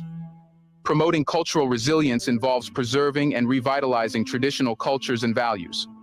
This can be achieved through education systems that incorporate local knowledge and languages, as well as media and entertainment that reflect African identities. Supporting local artists, writers, and cultural practitioners can help promote a sense of pride and resilience in African cultures. Building international solidarity is crucial for resisting external control. African nations can strengthen regional cooperation through organizations like the African Union. By working together, African countries can present a united front in negotiations with external powers and support each other in times of crisis. Alliances with other developing regions can enhance collective bargaining power and promote a more equitable global order. Civil society organizations and grassroots movements play a vital role in resisting external control. These organizations can raise awareness, mobilize communities, and advocate for policy changes that promote national sovereignty and social justice. Supporting the work of local NGOs, activists, and community leaders can amplify the voices of marginalized populations and ensure that their interests are represented. In the end, the creation of a new class of slaves among Black Africans is a process that leverages historical exploitation, economic manipulation, technological control, and socio-political coercion. By perpetuating dependency, exploiting labor, and undermining sovereignty, the elites can maintain a system where Black Africans remain subservient and deprived of true autonomy and prosperity. Do you think it can be fought? Will locals getting up against it be enough to end modern slavery? Let us know in the comments section. What other proof the world needs to believe that the West is still trying to own slaves? Do you want to watch more videos like this one? All right. All right. So that video, it's a lengthy one. Sorry for those of you who might not have, have ADHD, could not stay that long. But that's just a short thing that kind of gives you an idea of how African countries are ruled. And you know, the funny thing is, it's not, well, it's in Africa, but it's not Africa alone. Europe is also going through that. Asia is still going through that. I think you guys, like I said in the first, when I started, I mentioned the head of Bancroft, who say that Africa should be recolonized because they can't govern themselves. Of course, for the unsuspecting lot, will think that, oh yeah, you know, he has a point. But no, Africa is ungovernable by design. They put this, you know, puppets, effigies like Ruto to go up there and, you know, get as much wealth as he can and let these corporations do whatever they want. These corporations are the colonizers. Remember, colonization was about corporations, foreign corporations, extracting natural resources from Africa, including human resources too, men and women. What's with this? I mean, even in the video you saw that. What's the whole thing about young folks who can work and build their countries being sent to Saudi Arabia or United Arab Emirates? Why should we go to the Middle East to work manual jobs? Unaenda huko Saudi Arabia to become a botch while you have a degree. And no offense, because I have one of our contributors who works in Saudi Arabia, and I'm not saying that's what he does there, but I'm just saying most of these jobs that are in AU and Arab countries are manual jobs that these young folks have degrees. They have master's degree, they're engineers, they're whatever. They can use their degrees in building their countries, but there's no jobs because, you know, if you listen, you know why, okay? Gypsy saying African leaders are using as pawn. I think you mean like pond or pawns, not pawn. Like I know what you meant, but that's fine. I know what you mean. Like, yeah, but that's what I'm saying, and this also breaks down the silent coup on how, you know, corporations basically rule. These corporations, they are more powerful and they usurp the sovereign power that the nation has. They make rules. Kenya has 27 economic zones. Economic zones are zones that are basically designed to give corporations or companies that are within those economic zones to have a leeway, maybe as far as taxes, and they make their own laws. You know, they can pay whatever they want to their employees that work in those companies, and the profits that they make, they pay less taxes, and the profits that they make, they ship it back home, and they are whatever. They don't use that to build the countries. That's another subject for another day. That's economic zones. Go do your research. There's so much research to do about how we are in Rio, but yeah, Gypsy. Order. But what I'm trying to paint to you is not to get confused. Don't get overwhelmed with all this economic stuff and all this IMF, World Bank, all this. Do not get overwhelmed. Please do not lose your focus. What I'm trying to say is the first step. That's why I'm saying removing Ruto is a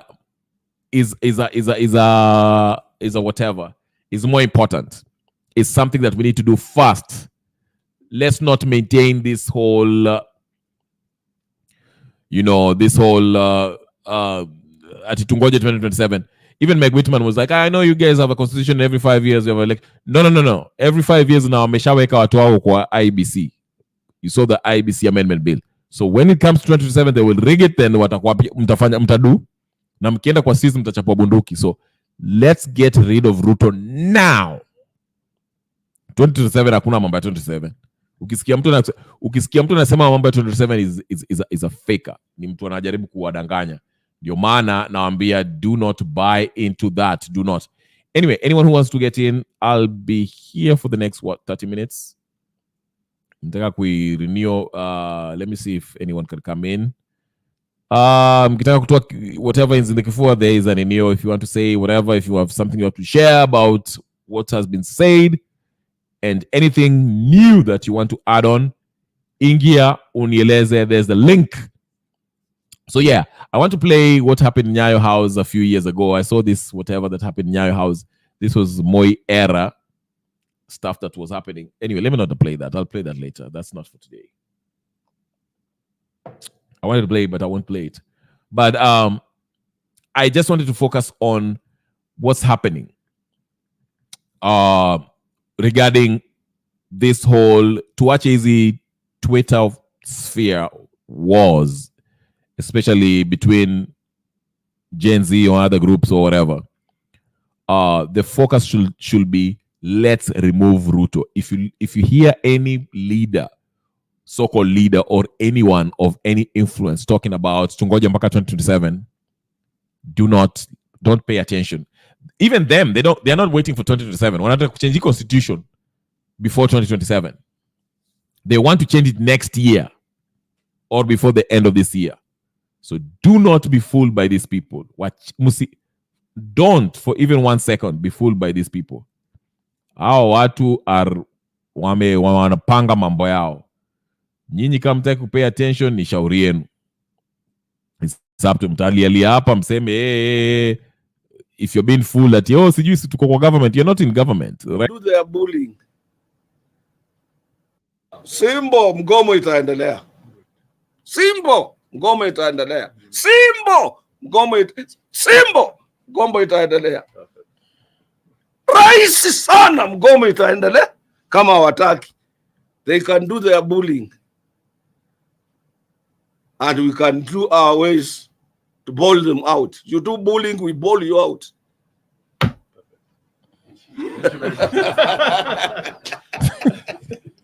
Simbo, mgomo itaendelea. Simbo, mgomo itaendelea. Simbo, mgomo itaendelea. Rahisi sana, mgomo itaendelea kama hawataki. They can do their bullying. And we can do our ways to bowl them out. You do bullying, we bowl you out.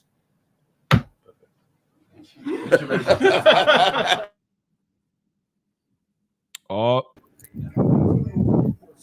Okay, karibu KK, what's on your mind?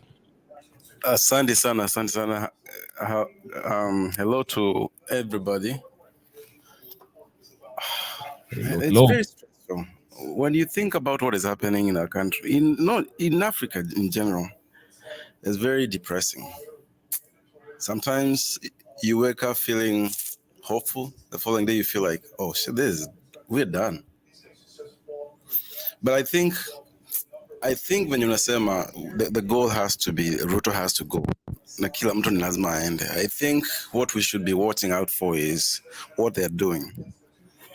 Na tunajua they don't have money. See, bill ya finance haijapita bado, so they don't have finances.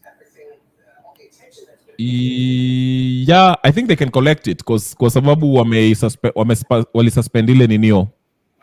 Wali-suspend ile judgment ya that declared the finance bill illegal.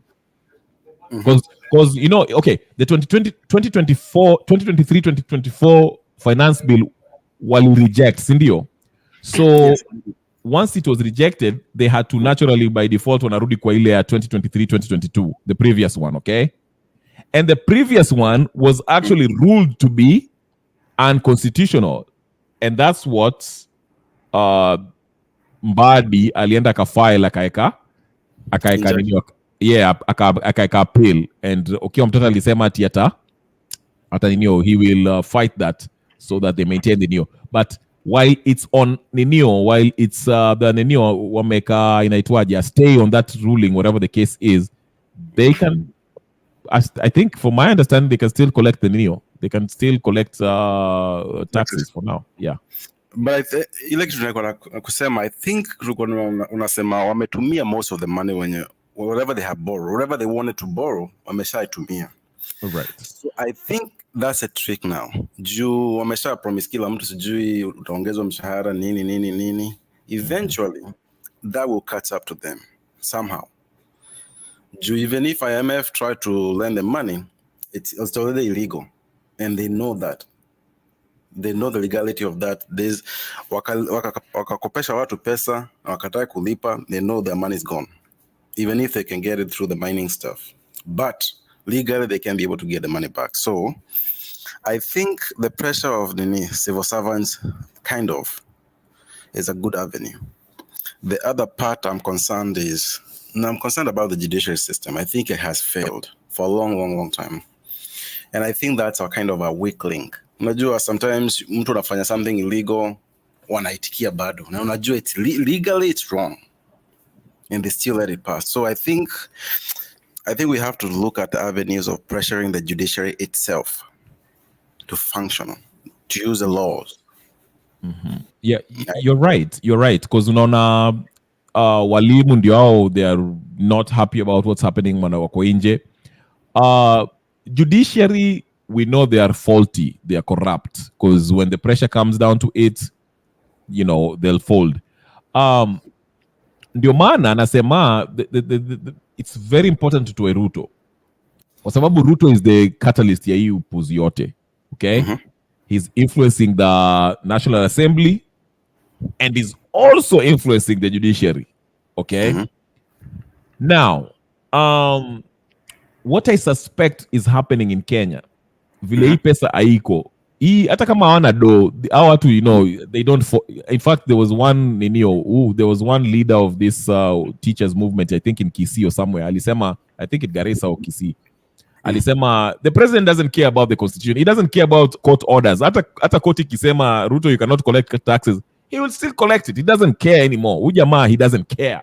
Okay? Mm-hmm. So what I think is going to happen now, ulisema hiyo kitu the last time we talked, in a way, mm-hmm. I think now that our civil servants ambao wameanza kujitokeza, it's going to be a combination of all these things. Ama polisi hawajalipwa, ama walimu hawajalipwa, they're already on the ground right now in most counties, and mm-hmm. itaendelea hivyo. And this is what's going to create na Gen Z wakisha kwa rejuvenated, kwa sababu most of them that I hear wakisema kwa Twitter wanasema this is the calm before the storm. Yes. Okay? So I think all these people, once they get to kwa sababu, you know what? Unajua hii maandamano, watu wengine waangalia maandamano wanasema, you know what, this doesn't affect me. Mi wacha niende job. Unaona? Yeah. But now it reaches a point where hata hauna mshahara, you literally you can't pay your bills. What are you going to do? You know, that's a motivation for you to go to the streets and say, you know what, enough is enough. Yes, we have different goals, but our goals is the system is not working.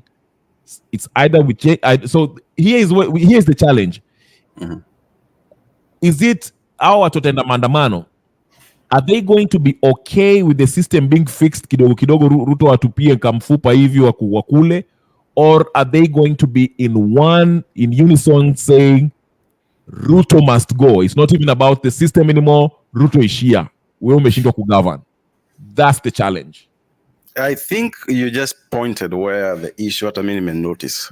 If you look at the leaders or wanajiita leaders, wameanza kuchange. Yeah. Wameanza kuwa distracted na hii, and that kind of may kill the movement in a way, I think. Mm-hmm. And I think that's why we kind of need to refocus and kind of pressure. This guy has to go, and this attack fanya nini, he has to go. Yeah. Cause hiyo ndio mchezo anafanya. Hii ndio mchezo anafanya. Unaona vile tulimweka pressure, Gen Z walimweka pressure, then what did he do? Akajifanya ati okay, sita sign kitu, then he went ahead and wakachange hiyo cabinet yake, whatever the case is, just to show you that okay, I'm doing something, I'm giving up ground to what you mnataka.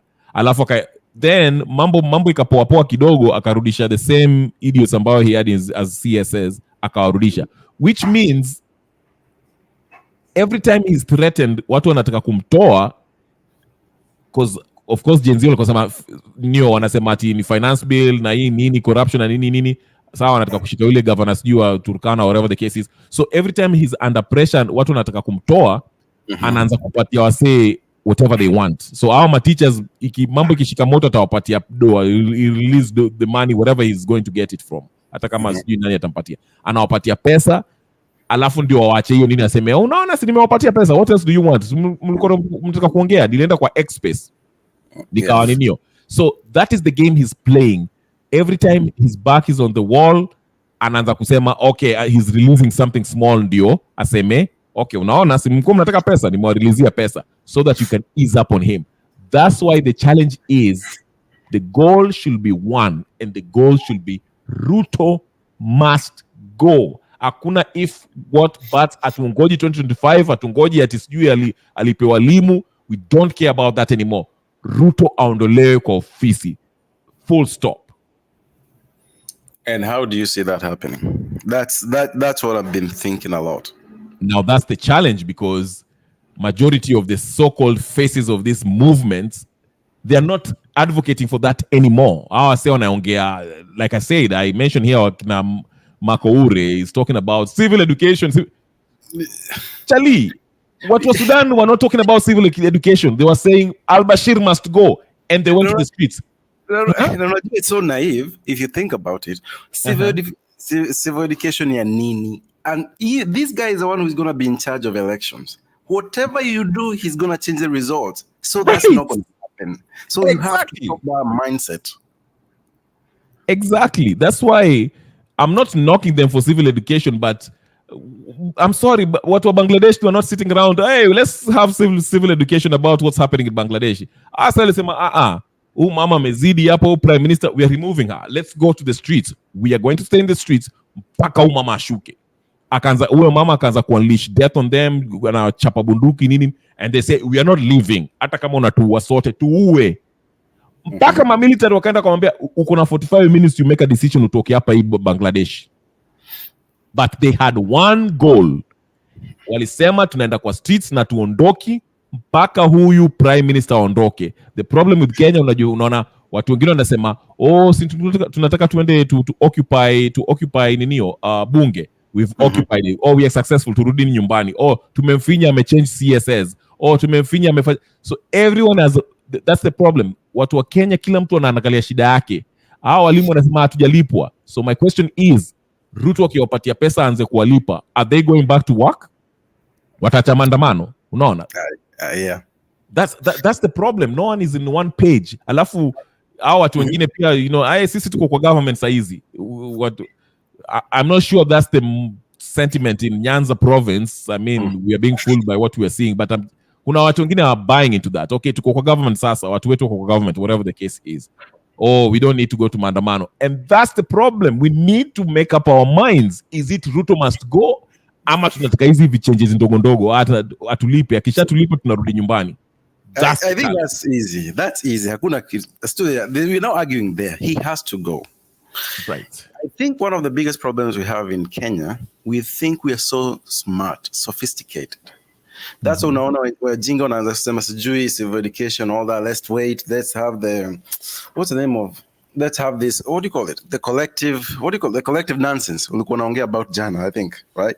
Yeah, ile nani ya Makouri alikuwa anatuambia collective. Yeah. Once we start thinking in terms of logical, this guy is not using. Tulikuwa tunaongea the other day. Tunatumia constitution. This guy is not using it, so we won't go anywhere. Tunasema tunatumia the legal way. This guy is not using. Tunasema ameambiwa nini? Don't collect taxes. He's still collecting taxes. He's still using. So that avenue is not going to work. Yeah. So the thing is, I think what is happening is we need, and unfortunately, let me just say this, enough people to get pissed off to realize that in order to change the system, mpaka utoe the head of this whole system, and that might take a little time. I don't know how many people need convincing. I'm not on the ground, but that's what some people must realize. The problem is the people we are listening to, we are putting our trust in, even the so-called Gen Zs, the faces of Gen Z, have been compromised. Yes.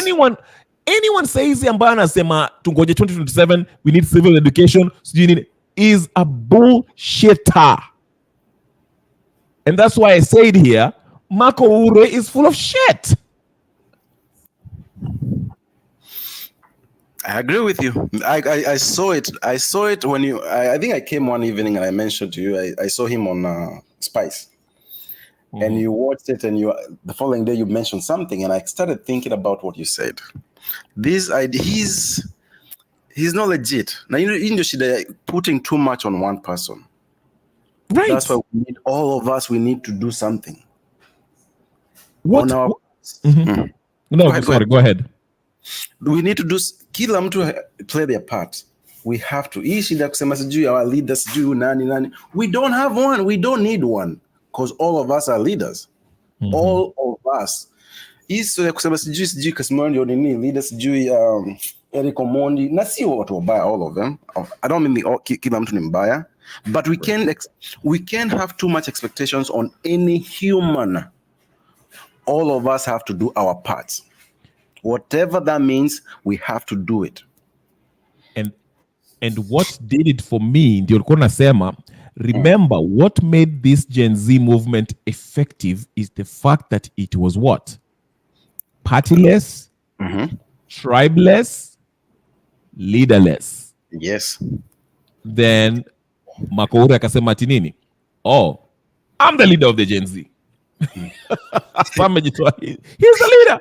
He's the leader. So that shows you where his heart is, his intentions are. I think he got compromised. I think he's compromised already. Yes, he is. So, ndio maana tunafaa kurudi in the drawing board. We need to go back to making those hizo maninio za posters kwa ninio kwa Twitter za maandamano. We need to go back to that. And the aim should be very clear. Hii mambo ya civil education, you don't have to understand how the whole freaking government works. Yes. We know the system is not working. Let's get the rot out from the top.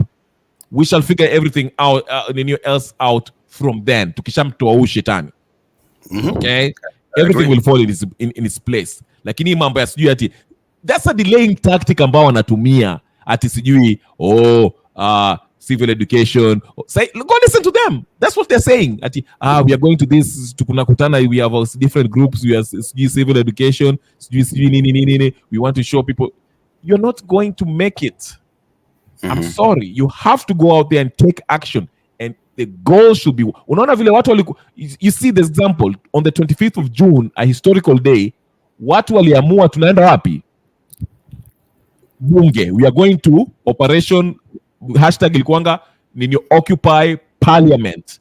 It was a clear, precise goal. So vile watu walikuwa wanaenda CBD, they knew that wanaenda bunge. And that's what exactly happened. Hakuna mtu alikuwa anasema ati, we need civil education bado, tukutane tufanye civil education before tuende bunge. They went to bunge. They, of course, unfortunately people lost their lives, but it was successful. In fact, from what I hear, the plan was to go to State House next day. Wakina nani wakaanza kuambia watu wahanifu, wakaanza kuambia watu warudi nyumbani. So, the same thing. The goal should be, let's remove Ruto.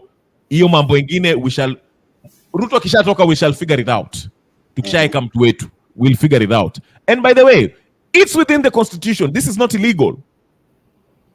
We are the people.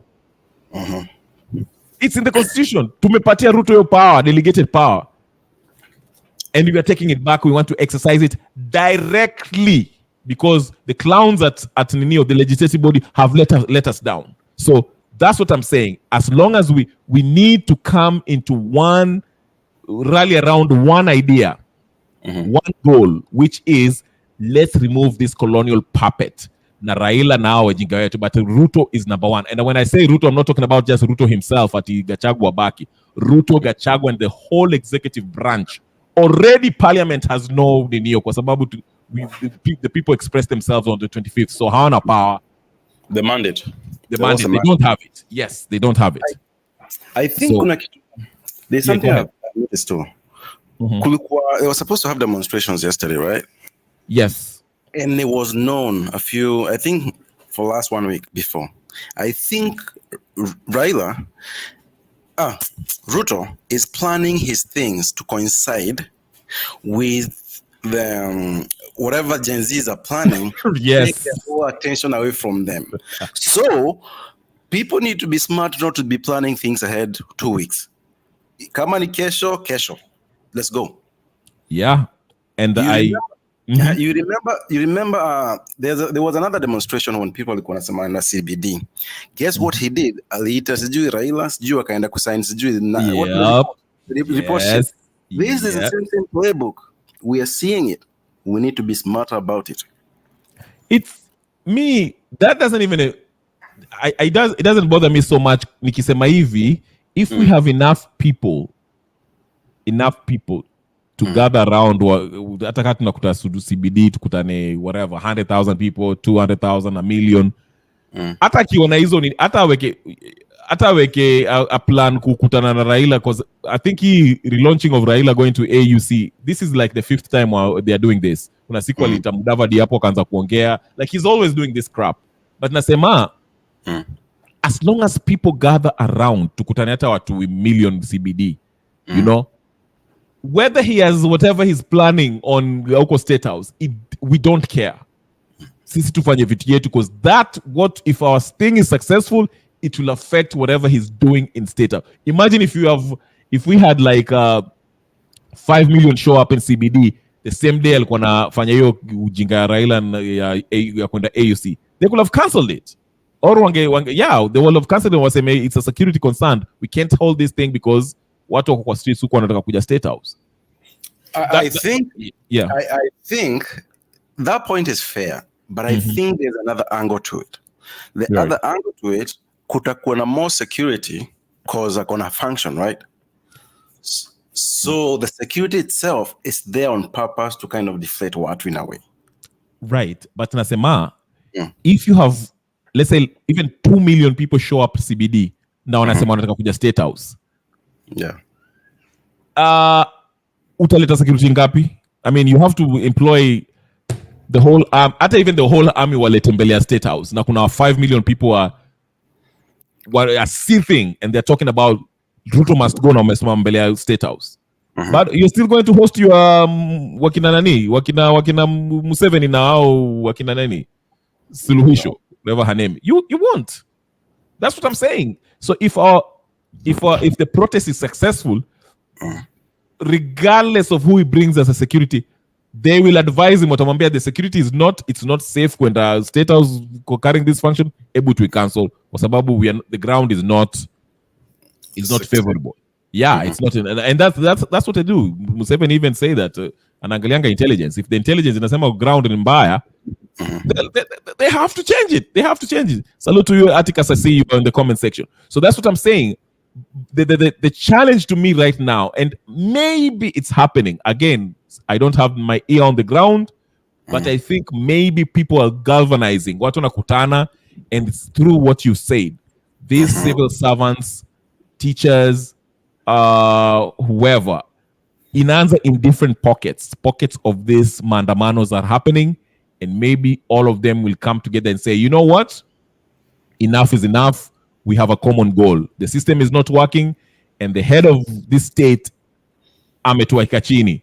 Let's get him out of here. Kama ni mbaya ni mbaya. And when watu kifika pale masema mbaya ni mbaya, Ruto atatoka.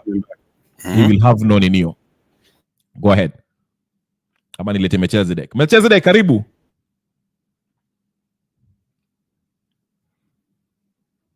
Melchizedek, unanisikia? Haya. Keke, unanisikia? Yes, nakusikia. Okay, sawa. Melchizedek.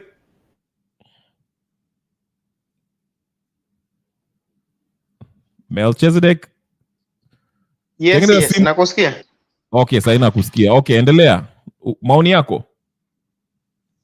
Ndio nimeingia. Maoni ni gani sasa? No, tunasema hata sijui niko nasema nini. What was I saying? No, nilikuwa nasema hivi, nimekumbuka. Nilikuwa nasema unajua hii maandamano yetu kila mtu ako na nia yake. Kuna walimu wamekasirika kwa sababu hawajapata salaries. Na kuna watu wengine wanataka kwenda maandamano kwa sababu katiba so we have different goals. Sasa mimi nasema tukue na lengo moja. Lengo ikue Ruto mpaka aondolewe. Sasa tukienda maandamano tuseme tutaenda ikulu na hatutoki mpaka Ruto aondolewe. Si ati wengine wanakuja ati mimi sijapata mshahara siku 3, sawa acha Ruto aende. What which means Ruto akikupatia mshahara utarudi nyumbani. Right? Unanielewa?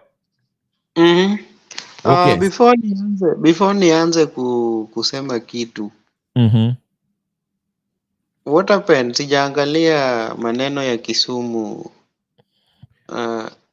na wale ambao walienda kwa visit sijui nini. Ilikuwa ni leo, imekuwaje? Niliona Kisumu watu walijitokeza kwa wingi, lakini pia niliona ninio sijui kama ulifuatilia kipindi, nilionyesha ninio WhatsApp group ambayo ilikuwa naambia watu wajitokeze kutoka saa 10 sijui mpaka saa ngapi wamlaki rais na watapewa 500 shillings ama 200 shillings wakijitolea wakienda kushangilia rais akikuja. So they were being paid to show up in Kisumu. But the Ninio, watu walijitokeza. I mean, from what I saw on the Ninio, do you want me to play it again? I think that one, because I didn't watch what is happening, because au kuona kwa TV ya Ninio ya kawaida, ya Ninio Main Street Media. Leo sijafungua TV ama nini juu uko na depression. Iko juu sana. Kenya Ribo. Yes sir. Unajua I follow kiasi whatever naona kuna crowd mobs juu Kisumu, but there's another angle. Yeah. You see him getting booed. Did you see the angle? But wait, what time did you guys join in today? I played the one that they were heckling him. Yes, right? Yeah. Ndio maana nawauliza mliingia saa ngapi jini? I played the one that they were heckling. I'll play it again if you want me to. I missed it. Okay, wacha niwachezee tena. Kuna ingine pia ilifanya hasira yangu ikaenda juu kidogo kama ya Melchizedek. It was Karen Nyamu ama Nyamu, sijui Nyamu, whatever her name is. Nyamu, man. What is that woman doing in government? That's how low we have become. Huyo mwanamke anafanya nini in any capacity in government?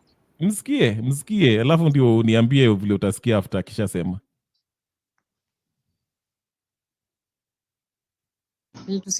Jenzi wakwende. Jenzi ni mafala sana. Yaani Jenzi munenda streets mnapata mpaka attention ya the whole country. President, media, nani wameosha watambua Jenzi, hats off. Enyewe mko juu. Mnaitwa komeza. We are leaderless. Mnaitwa sijui mnataka nini? President anawapatia audience space. Karen Nyamu is arrogant. Murkomen, okay. Hata nikiacha kuwa arrogant, ita improve life yako aje? Focus on yourself. Focus on ungeambia president that you guys should have told the president how he can improve the life of young people. You want jobs. You want training, affordable training. Sasa Karen Nyamu sijui Murkomen. Sasa iliwasaidia nini hiyo? Sasa jiulize. Kazi yetu ni kuambia president how to do his job. He should know what to do. Exactly. Oh my God. Wacha niwacheze ile crowd. But endelea, ulikuwa unasema kitu. Sorry. Unajua sometimes nimeshaifikiria hivi and I'm like, I understand why people become terrorists. And I know it's wrong. I swear to one God. No, I mean you're right. You're right. I understand. And I know it's crazy, but it's true. I understand. Ndio hii sasa. Ile ya Kisumu alikuwa na mheko, alikuwa Kisumu.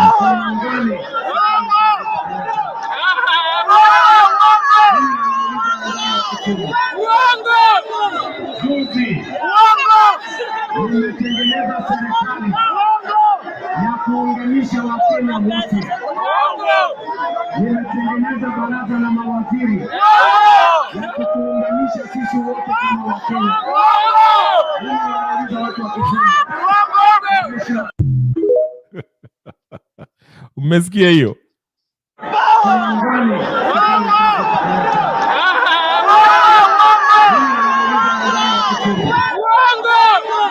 Juzi nimetengeneza serikali ya kuunganisha Wakenya wote.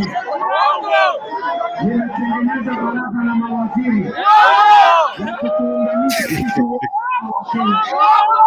Ninawauliza watu wa Kitui. Naona mwenye karibu. I just wish kuna mtu anaweza fanya nini ile kitu. Tumalizane na hii ile kitu. Tumalizane na hii shida.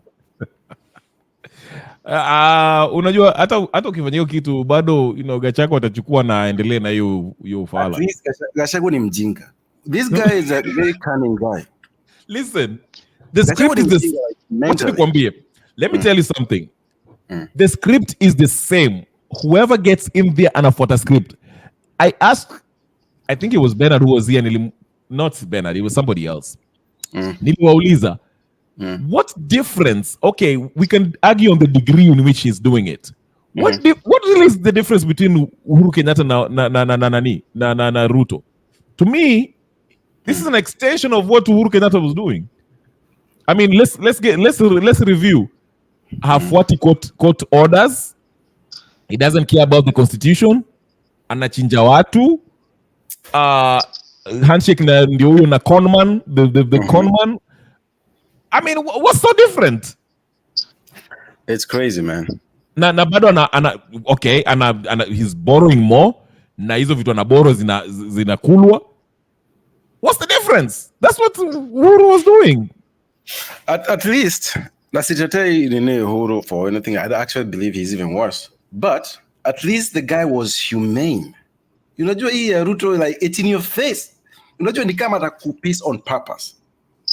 You remember Uhuru alikuwa na waka anasimama juu ya gari akijikuna matako and saying kama mtaki kunipigia kura pia ni shauri yenu. Tutatafuta Uhuru was just as bad. It was no. Huyu jamaa anakuambia kuna nyesha nje. Unaangalia nje na kunyeshi. No, huyu anakudanganya. Here's the difference. Huyu anakudanganya live. Uhuru alikuwa anakuambia F you na kuna mtu anipeleka mahali. That's the difference. Yeah, I guess. But as far as what they're doing, it's same. There's no difference. Man. Tuko na hiyo serikali ambaye sahi, serikali ambayo tuko nayo ni ile serikali unajua tukiwa mwenye anajua hii maneno ya electrical, kuna kitu tunaitwanga ECM software 407 ni kama Ruto. Hii software ukiweka kwa AC na uguse hivi itakudanganya vizuri kwamba inafanya for 5 minutes, alafu ukitoa mkono hivi inakuwa moto. Sasa ni kama Ruto, unaona? Akitoka kidogo anagusa mahali anasema ya kwamba hizi nini, lakini akirudi kwa ofisi kwani Tumbi anakupigia simu, lakini wewe pia nani Melchizedek uko mahali, endelea. Just a minute, I'll be back. I have a... Sawa. Nani asikuue. Anyway, KK, tunaambia hapa Kibaki was a bit different. Kibaki's first was okay. Yes. He made some changes, alafu maybe watu wa IMF maybe ulimvisit hapo na suti ya black wakamwambia Charlie, mambo endanga hivi. Najua you want to change Kenya. But ile kitu yao unishangaza, right? Tukasema tutaki nini IMF, tutaki World Bank. Ataka tustafa tusafe. What would happen? Why are we being forced to be a part of kukopa? Tuseme Kenya tuko nayo tutaitumia. That's it. Right. Ndio maana watu nasema, because if you look at hata ukiangalia ile do tuna collect from our taxes and all that stuff through these parastatals, if they were working and they were, not to watch easy corruption, we repatriate this money that have been stashed outside and zile zinaibiwa. That's enough for us to be debt-free and run our economy. Tulipe our civil servants, tulipe our governors, tulipe our MCAs, tulipe our watu wote, and we can run our company. We can even have surplus. I believe that. Yeah, but that's why we are saying, let's audit whatever we really owed, what we borrowed legally, where it was used on. Okay, then kama kuna, once we audit that na tukona the real debts that we have in Kenya, let's pay it off. Then after paying it off, let's use the money that we Kenyans tunapata sisi wenyewe. Use it to renew our business, to conduct our business.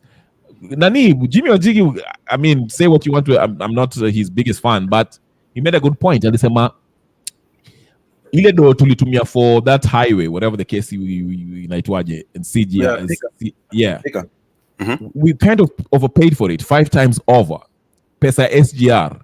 That was enough. Yeah, that was enough to build new, hospitals and stuff like. So the point is, we have enough money to run our economy without having debt.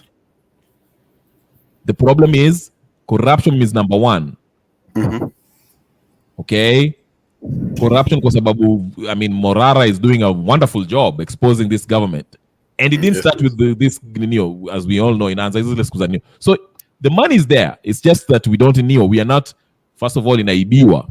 So if we can make sure that your money inatumiwa kwa njia nzuri, and we invest it, my young people, my engineers and all that stuff, when the mambo ya shule sijui nini, education should be free up to university level. We have the money to do that. Yes. For not only do we have money to do that, a lot of people are going to get jobs because kutakuwa na more students. That means more jobs too. Thank you. So our Germany, our China, whatever the case is, these engineers that come over here, tunaweza waleta, so wanafundisha hao vijana wetu, okay, how to do things, build these bridges, build these ninio. Then after we are well ninio, our young folks are well trained and they can do it by own. We don't need the Chinese, and we don't need the Dutch to help us build our bridges. We'll have our engineers do it. I actually don't even think any civil engineering kind of project should not be done by any foreigner, because what do you need? Construction stuff is just basic. The only thing you just need the experience. And those people who are building the other ones, they take over the leadership part. Or they just need to bring one expert to lead the whole project. That's it. Right. But so that's the point. That's what I'm saying. If we are not investing our money on anything, the brightest brains we have to now export. Wanaenda Saudi Arabia, wanaenda Middle East, wanaenda US, wanaenda Great Britain, wanaenda Australia, whatever the case is. Na wanaenda kusaidia hizo makantri mbali. Not helping. But you can't blame them, because wakiwa Kenya, where are they going to find the work? Hata sisi wenyewe. If ingekuwa much better, I guarantee you everybody angekuwa kwa nyumbani. If you're making even half of what we make, whatever you are, na kwenyu, husumbuani na mtu, ukitoka hapa kuogopa sijui white people na kuogopa ama mzungu nini, you are at your own place, uko na watu wenyu. Yeah. That's the best thing. Yeah. But the government is failing to do that because you are not investing in your own people. Nyi mnaingia hapo kwa government mnaangalia. Like these idiots are talking about now we are in government. Like what the your government. Wait, who is in government? How is that helping the people? Unajua kuna kitu Murara guy, kuna video alikuwa nayo, I think 3 or 4 days ago, anasema people need to suffer, and I believe they need to suffer mpaka wapate kichwa. Hii story ya kuchezewa kaa leo, hata kama alikuwa amelipa watu sijui Nyanza, why would you do this? Unaenda kuona mtu kwani wewe ni nini mbana wewe? No, because you have to understand, if you are living, and I said it before, don't forget, our saying wako mtaani, they literally have nothing to live for. They get up and it's either you rob somebody, unaenda kutafuta kibarua, and you're not going to get anything. Hautalipwa. So imagine mtu anakuja hapa anakuambia, hey, listen, nitakupatia 500 shillings. All you have to do is just show up hapo study, whatever the case is, nani huyo Ruto atakuwa, I'll give you 500 shillings, enda ka club for 5 hours or 2 hours, whatever the case is, na nakupatia do.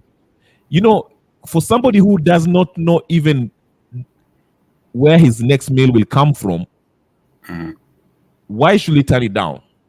Yes, he does not support Ruto, but he will take it because anataka kulipwa, right? Yeah, I guess. So you have to look at it that way. Ndio maana anasema if we invested, mimi na wewe tuko huko nje ama Melchizedek tuko huko nje, tungekuwa tunalipwa ile do tunalipwa huku, or even slightly less. You know, whatever the case is. But tuko na security, we are being paid well, na ninio working conditions ziko sawa. Why would I go to another country to work for another economy while I can work for my own people? Hata kani kidesign hizo ma bridges ziko huko nyumbani or whatever. You know, you have to have incentive for people. That's what I'm saying. I'm pointing, I'm looking, I don't see anything. Huyu ni nani? Betezeko unachapwa kofi huko ama ni nini? I know. Mimi nikichapwa kofi, mimi ni nani? Nilikuwa nafikiri ni Kari Nyamu amekuchapa kofi. Endelea, ulikuwa unatoa point ukatoka. What's the problem? What is? Tunasema shida ni go ahead. Shida ni moja. Lack of employment, which we don't we all people are suffering in Kenya, can make you to reach in that level, because sometimes you find that even how you will take even breakfast is a problem. As you say that someone comes and tells you, oh, Milky, can we go there and shout ha ha ha, because we will give you 500. I can't blame these people because they don't have. And to make the matter worse is that those who are coming with this idea, these are the people that we selected to help us so that we can get employment. But they don't have that capacity to give us job, but they have the capacity to give us 500. It's very painful. Yeah. Because when you see someone is giving you money, there is no need for you. You know, when tunasemanga eri mtu akufunze kufanya nini? To fish. Kufish, yeah, then kumpatia samaki. Giving you a samaki. I think that one is something that making sense actually. Kama mtu amekupea samaki utakula siku moja, lakini akikwambia hivi ndio samaki inapatikana, utakula the rest of your life, kwa sababu uko na idea ya kwenda kutafuta hiyo samaki. But this government, they don't care about that. They care, how can I make people to shout at me so I can see that I have people loves me, and which is not the truth. This is something that this guy used to say it. Even yesterday, he said that government president called him, and the spokesman, I don't know what's name, Hussein. Denied that. Yeah, denied Hussein. That. Yeah, he denied that the president did not call this guy. I think the penye hii kitu imefika, yule jamaa vile anaenda, kama tungepata watu 5, only 5 people that can give government pressure the way that guy is giving government pressure, then they will give up. Speaking of which, ndio hiyo part. You think ndio hii part, alafu hold that nio ndio hii kidogo. The president called him. Let's not look at other side shows, because he's lying and he's running away from the question. Can he substantiate? It's that simple. Tell me, Hussein, when you say he's lying, did you speak to the president and the president said he never spoke to Morara? Yes, I'm asking you, the onus is on Morara to substantiate. He said he was told. That's what he said. That's what he said. Yeah. So can he prove that he was called? Jeff, will you allow anybody in Kenya to just walk into your studio and say he was called by the president and you just believe it? I have been a journalist. You have to ask him to substantiate that. But he did. I mean, he told us how. He hasn't. He hasn't. All right. I'm asking to. He's going to other issues. What's not substantiating it. What substantiation do you want? Do you want the call How back can from he prove it? Safaricom? Yeah, he can prove it. All right, let's have another interview tomorrow. I go and get my correct. He'll get his callbacks from Safaricom and he can substantiate. Will that make you happier? It's not about being happy. It's about saying the truth, Jeff. It's about saying the truth, and it's about anybody who wants to hold them accountable doing it, the government accountable doing it truthfully. It's about the media doing what is right. It's that simple. All you have to do at Citizen TV or Jeff Koinange, who's my friend and I respect, and maybe after this call, you and I will laugh again together. But, yes, it's a claim. Let it be a claim that he was allegedly called. It will not be like a fact. That's the problem. All right, Hussein. I reiterate one more time, Morara, we love what you're doing. Keep up what you're doing, but do it truthfully. Don't lie. All right. I've said this before and I'll say it again. And all those projects you're saying, look at the date when they began, and here is a responsible president completing projects that were stalled. You should ask, what really happened? Why were all these projects being launched? And then midway or just a month after the launch, all those years back, before the president assumed office, why were they stalling? There was a problem, a fundamental problem. Toa huyu jamaa hapa. As the president is doing what is right now, is Hata mimi agree. Haya, ndio hiyo. Ulikuwa una kitu. Unajua, huyu jamaa alisema, what evidence do you need? Do you need me to record the conversation before? Or alisema, I will even send the number, 10 shillings, to prove I have his number. Not to mention, it will even show the call log. Alafu jamaa anasema ati everyone can have president's number. That's the ridiculous thing that I heard from Hussein. That was his. Yeah, go ahead. It's just crazy. Alafu before, this is not related, but I have kuna kitu mimi hujiuliza for a long time. Living abroad, you know the military does like the hardest, the most like the projects, like the engineering projects. Yeah. What does the Kenyan military do? We have not been at war in a long time. Do they just sit at home and do nothing? Or what do they actually do? I'm just curious. Because I know there's a civil engineering department. There's engineering departments in there. Why are they not building the roads or leading that? They are in Congo and they are in... Really? Bado wako Somali ama bado walitoka Somali? I don't know. I don't even know anything about the military, to be honest with you. There was a time when they were in I know there was a time where they were sent in Congo to fight M23. Is it M23? Yeah, which is funded by Rwandese leader. What's his name? Kagame. Sijui kawa walitoka huko, then there was a time walikuwa Kismayu huko Somalia. I don't know if they were withdrawn in Somalia. So yeah, but again, it comes down to two things. Shida Kenya comes down to two things. Corruption and lack of respect for the rule of law. Wao watu wako kwa serikali, they don't care about the law. Wanafanya vile wanataka. Ndio maana ukiwasikia wakisema ati constitution ichangiwe, ati hii constitution is not working, it's just wanataka kuweka hii constitution waeke clause ambayo it serves them. It's not about you improve money. There's nothing wrong with this constitution. They just don't want to implement it. Na corruption ni corruption. Ama jamaa pesa inaenda bilioni. Think about it. These are $billion billionaires. Billionaire with a B. Yes. So what is 500 shillings to give some person in Kondele in Kisumu to come out and protest? 500 shillings ni dola ngapi? Si dola 5? Yeah. 3, 4. Right. That's $4. Yeah. Okay. You have 1,000 people show up. 1,000 times 4, that's $4,000. $4,000 to a billionaire, hiyo shida ni gani? And it's not his own money. Na ni pesa yenu anyway, so he doesn't. Ni pesa yenu anyway. So what is it to him? Ndio mkuje mkusanyane hapo mwanze kupiga makofi. That's what I'm saying. So Shida ni hiyo. Chief Negus anasema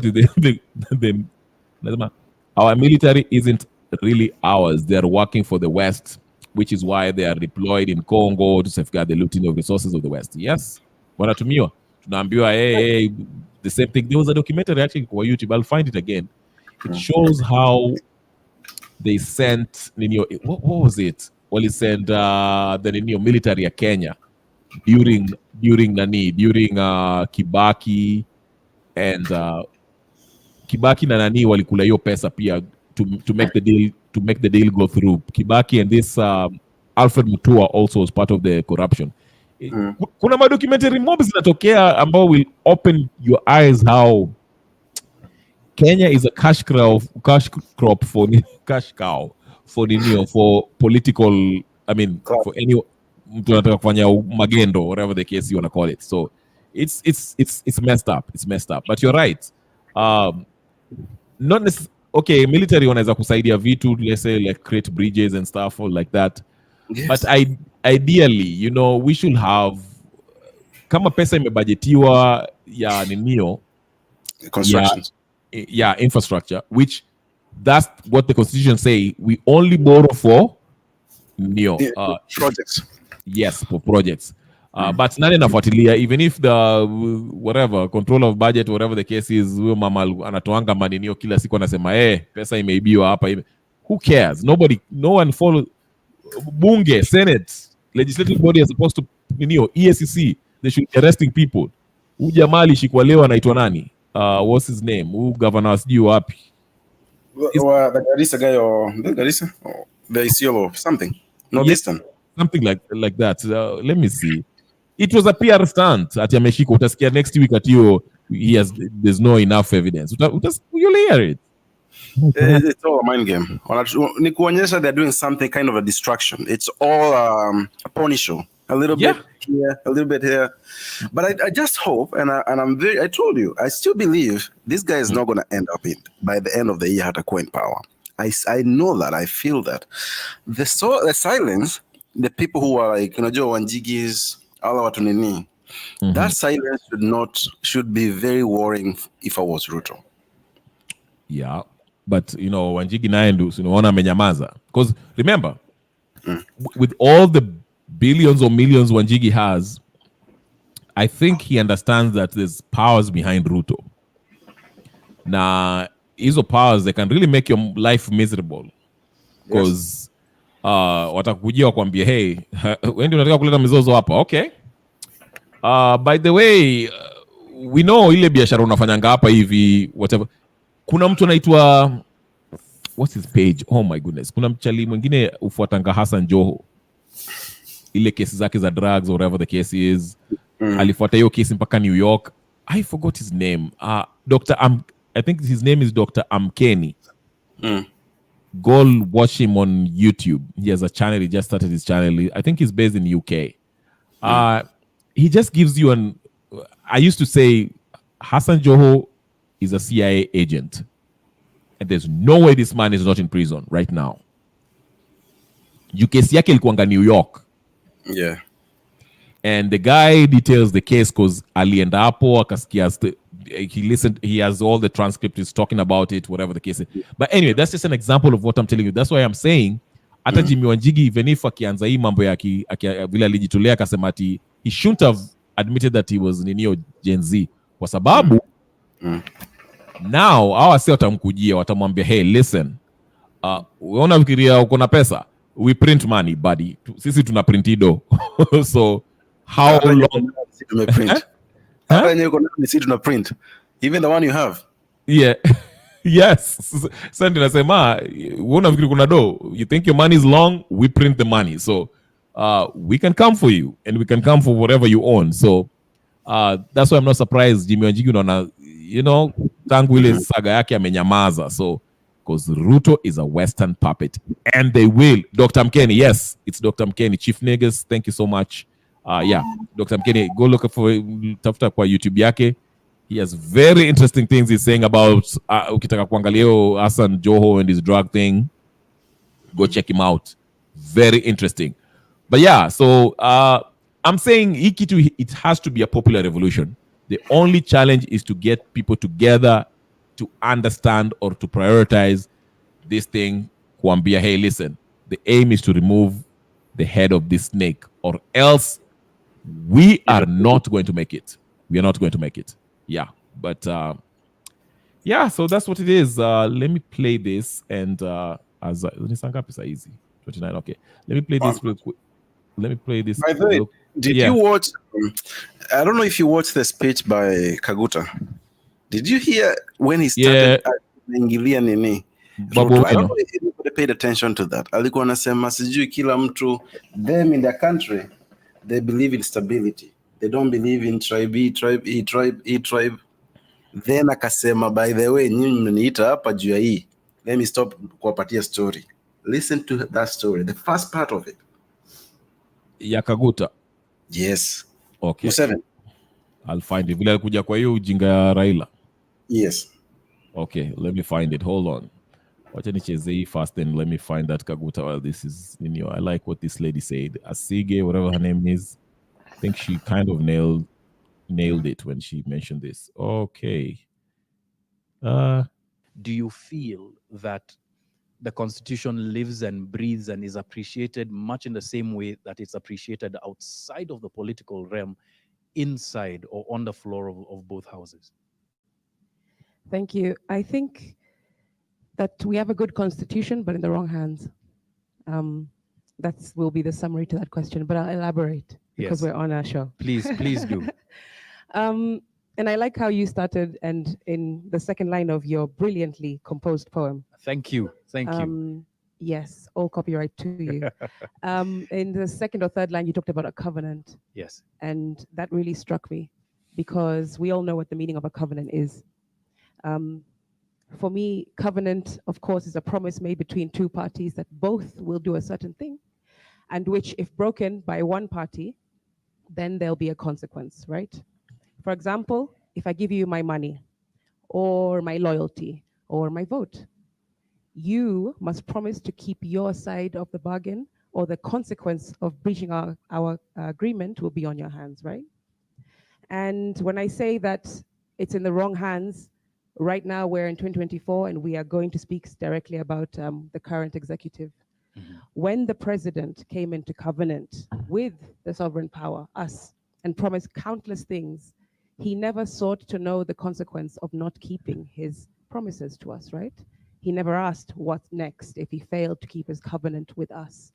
And I think that what we have seen in the last few months, it's been bubbling for several months, but has really reached its climax in the last two or three, is civil unrest. And I believe that civil unrest is a cause of a covenant being broken, promises being broken, and societal agreements that have been broken. And that's what we're seeing today. And in the legislature, unfortunately, we have people that, for me, I think, or rather I see them as being gagged, a gagged majority. I feel that we have a very distant international community, and we also have a mute private sector. And with all those three things put together, then of course legislature are toothless. We don't really have any sort of guiding star, which is supposed to be this constitution. There is no North Star, unfortunately. And so when I'm on the floor of the House and as a minority member, trying to protect this covenant, trying to protect this constitution, and move legislation that is in line with the constitution, it's very difficult to do that, very frustrating, when you know that whether you look left or right, there is no way that this thing will be respected. And we have to remember that the constitution, our current president was not for it in the first place. So who are we to think that 14 years later, he will suddenly be a fan, right? And so these are the kind of things that we are battling with in legislature. Personally, as a person who is very anchored in integrity, the rule of law, doing things the right way, even if it's difficult to do them. That's the kind of challenge that I have and many other people on the minority side have as well. But generally speaking, we are hands tied. Okay. Let's go to Yoweri Kaguta Museveni, the dictator of Uganda. Before you play that, I want to say I Mhm. love that woman. That's one woman I would vote for president, and I would fight until she wins. She is so genuine. Where does she stand? Like, what's her position? I know she's somewhere in the legislature, but I don't know if she's an MP or senator. Crystal Asije? She was one of the nominated one because of the disability, I think. Oh, okay. From which? Where does it matter? CG. Okay, I don't know. I'll need to do my homework on that. I've seen her. She's really eloquent, very fair-minded. She seems to have, intelligence, all that good stuff, and also she looks good. That's also too, that always helps. But anyway, twende kwa Kaguta Museveni nominated. Atticus ingia kwa jinio. Atticus leo ametulia sijui Labda kazi. bado aingia hapo na zile plagi zake. I'm just joking, Atticus, but you're free to kuingia. Yoweri Did you get it? Yoweri basi. Ati? Did you get it? Okay, go ahead. Oh, yeah, it's a long one.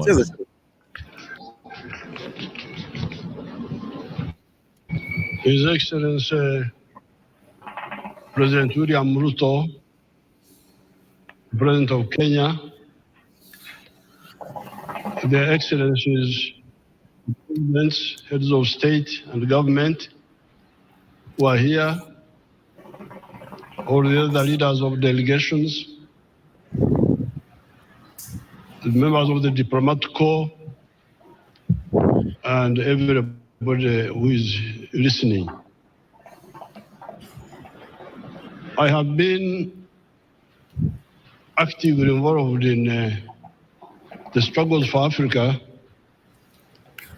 for now 64 years.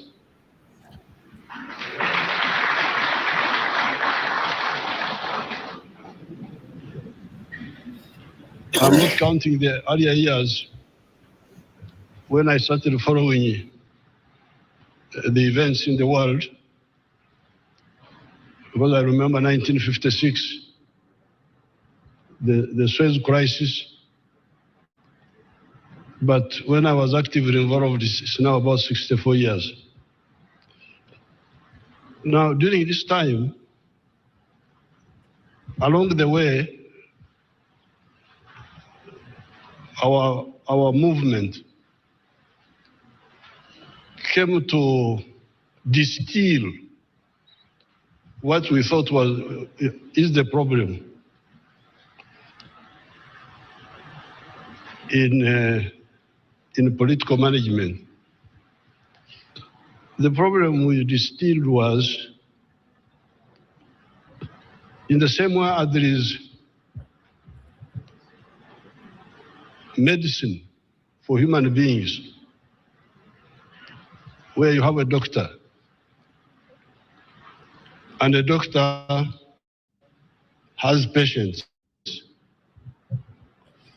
This doctor must accurately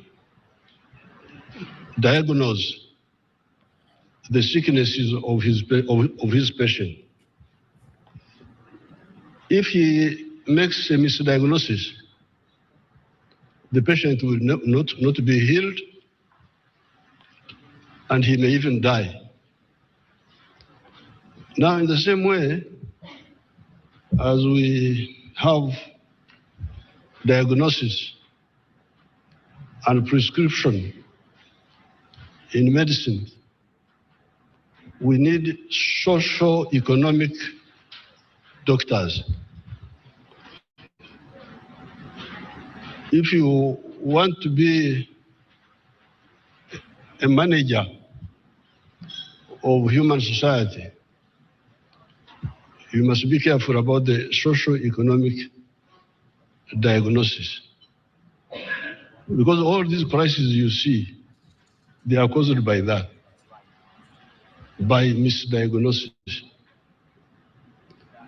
Now, in the case of Africa here, by the 1960s, mid-60s, our student movement had sort of started asking the right questions. And when we looked at our society here in Africa, the question was, what is the sickness here? What is the problem? Some people are saying the tribes were the prescription. Can you pause it? Can you Tribes, pause it? religion. Pause it right there. Okay. This is where But now he if starts. the tribes. This is where now where he starts to talk about what is ailing our country. And he says, but anyway, Skiza, he starts from the tribal thing. That's what he was jabbing our country, our Kenya, our leader, or whatever we call them. Go ahead. No, you can give us a synopsis of what the message is all He's about. trying to what he was show trying to say, but shida yetu alisema shida yetu we're too tribal, na akasema in his case his tribe sijui anaitwa ni Bankoli something Bankoli, akasema they have a lot of milk, but all the Bankolis they have a what? Maziwa na nyama. Yeah, okay. Because they keep ng'ombe. So akasema the tribe, they don't need maziwa na ng'ombe, maziwa na nyama, because that's what they do. So they use the other tribes who needs that, like the relationship between the tribes. That's where he's going with it. Okay. Go ahead, play it. Okay. Yes. The answer. Then why the tribes are there? The tribes are there, the clans are there. Then why? What is lacking? Because those are there, but the problems are also there, as you heard our leaders saying. Therefore, in our humble way, we came by 1965. We had come to the conclusion that the main sickness in Africa, certainly in Uganda, was lack of prosperity. Lack of prosperity. Umasikini. That was the main deficiency, if you want to talk in medical terms, in these societies. Now, if prosperity is the main deficiency, what then is the prescription? Because when you talk about tribes, when you talk about religion, when you talk about all that, they are not answering the issue of prosperity. And they are there. They are there. So, zipo. Kwa hiyo, tunakosa. Kwa sababu hivi vyote vipo. Makabila yapo. Madini yapo. Gender issues, wanawake wapo, vijana wapo. So, what is lacking? That's why we said what was lacking was prosperity. Prosperity means to have enough food, have good shelter. You can describe it.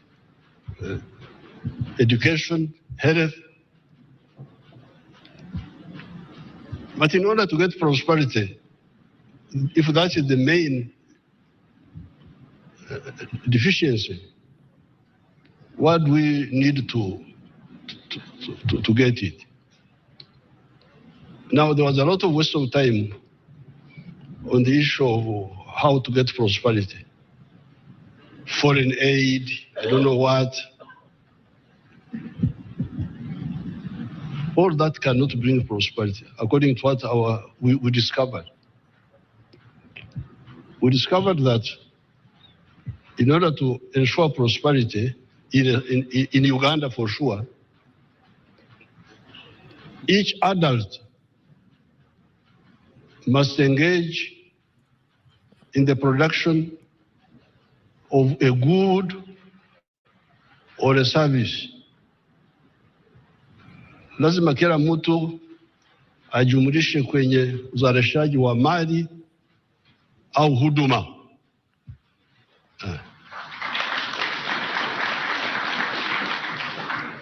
Kila mtu mzima lazima ajishughulikishe. Swahili yangu ni ya kule na kule ya kuomba matoke, sio kama ya pwani. So if you produce a good or a service and you sell it, but in Uganda we add something else. So when you produce a good or a service, you must do so with Echivaro. Echivaro is our Bantu word for hesabu au uchambuzi, because there's also that problem. Watu wanaweza kuzalisha mali bila uchambuzi wa kutosha, they will not get out of poverty. But the good word for the Bantu is Echivaro in our area there. I don't know how they say it in Okubara. Okubara, will it be there to count? Is it there in Luya? Kubara. You say Kubara?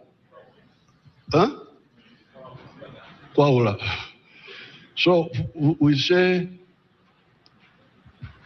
every adult must produce a good or a service with a chivaro.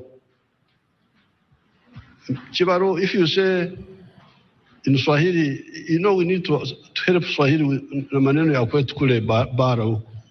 Because when you say hesabu, I don't know whether it comes out well. Whether you say uchambuzi or but if I say to produce a good or a service with the chibaro, everybody understands. Kule kwetu barani. In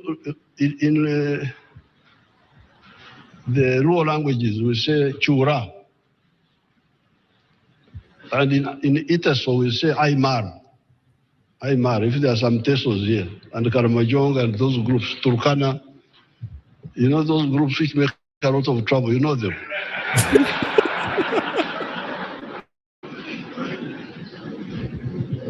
Time out. He said those tribes that usually cause a lot of trouble. Okay, whatever. Let's go on. This is interesting though. So this was our diagnosis. That if you produce a good or a service with a chivaro continuously, you will get money and you will get out of poverty. But then, if that is the case, who buys what you produce? Nani atanunua bidhaa hizo kwa wingi? Who buys? If you produce goods and services, who buys them? Usingizi kama watu wamelala vile ni vizuri. Ukiwa umelala, nyoka inaweza kuingia chumbani kwako, inakuuma, unakufa bila kujua umekufa nini. If you are asleep, it is also good, because a snake will enter your bedroom and bite you and you die peacefully without knowing. When you wake up, you start now knowing the problems. Chichi nagonga hapa, hichi kitu gani? Ni mwizi ni nini? When you are awake, you become, you have more attention. So when the Ugandans were asleep, they had no problem. They were there with their tribalism, Kabira, Madini. And you find a big man promoting Kabira. They think he's a great man. Our man. But when we work them up and they start producing goods and services, then they discover that, first of all, when you produce, the Banyankore who produce milk, they don't sell it within Ankore. Because all the Banyankore have milk. I have milk, he has milk. So what they produce. we have. This is what he mentions. This is what he mentions where we depend on each other as tribes. It's not like a Kikuyu doesn't need a rule. That's what he's trying to say. And I guess that was a kind of indirect way of saying, what is it ukabila ujinga? You depend on each other. That's what I was going with this. So basically, he was throwing shades at Raila and Ruto. Yes. Nyinyi mnashikana hapa ati sijui Nilos, whatever the case, Wajaluo na Kalenjins. To conquer, but not to anyone's benefit. Right. So that was okay. See, I didn't listen to the speech. The only part of it that I listened to was Babu Owino's part when he was going for it. Yeah, that was it. That was the point. That he can play it, but I think that my point. That's the point I was trying to. Okay. It was a call out. It was a call out to the Kenyans who are always talking about the tribe this, tribe that. Oh, that's a smart way of actually kugonga kina Ruto and Raila without, overtly, telling them straight up, you're messing up. You're fucking up your own people. Right. I mean, if you listen to all of it, kuna place South Africa can notice. I think I can notice venye nini. Unajua the faces. Akasema faces zao ilianza kuchange. Unamlipa hapa juu ya Raila. Oh yeah. Yes. I remember that part. Yeah. You know what? I might as well play this the whole thing. No, it's long. Akianza story ya Raila, just cut it there. There's no after. But wait, it's really good. It's really, really good. It's a call out. No, I saw a bit vile alianza team mlinita hapa. He kind of snapped. Somebody offended him. Museveni is like, I don't know, 100 years old. Yep. He doesn't care. Akiudhika is like, whatever. I'll tell you what I think. I'm old. It's okay. There's nothing you can do not to mention his control over his country. So right. Yeah, control kwake. Right. But I wondered when vile alianza kusnap akaanza kusema ati mliniita hapa juu ya Raila or something like that. I was wondering what pissed him off. That's why I was like, wait a minute, like what was it? Like what was the whole thing about? Mabri Karibu. I see Mabri is another one who kuanga na Mabri kuanga na. By the way, just to shout out Chief Niggas, my sister I like a comment about the hill because there's some people, before when the Kagame M23, the involvement in Congo, and there are people who always mention that Museveni and Kagame, they kind of help each other before because they are both Tutsis, if I'm not wrong. That's why I was like, I always thought that Nani is a Tutsi. Museveni. No. Yeah, but I guess ni Nyankoles. Yeah. But how they each need each other, right? They benefit from the loot from Congo. Yes. They are the one who are the middlemen. That's why they get their cut from there. That's why the connections. Right. So Negis hapa amenifungua macho akasema Nyankoles, Himas, and Tutsis are closely related like Masai and Samburu. So that makes sense why some people, always they just group them as Tutsis. The Nyankoles as Tutsis because they have that, they're closely related as far as Masai and Samburu. But our good friend Bernard is in the house. Bernard unajua kingia kataza kuchoma hapa. But I have to because that's what I like him about. Ataleta controversy hapa. Bernard Karibu, I hope you're doing well, my brother. How are you doing? I'm good. Thank you. What about you? I'm doing good, sir. I hope you're doing fine. Leo, hebu niambie topic gani kabla hujaanza kunichoma na hizo points zako. No, I'm just enjoying that speech by Museveni. Yeah. What do you think about it? I mean, the guy is outdated, and he's discussing classical economics, like a primary school. No, the principles he's discussing are principles of classical economics, advanced by a guy called Adam Smith.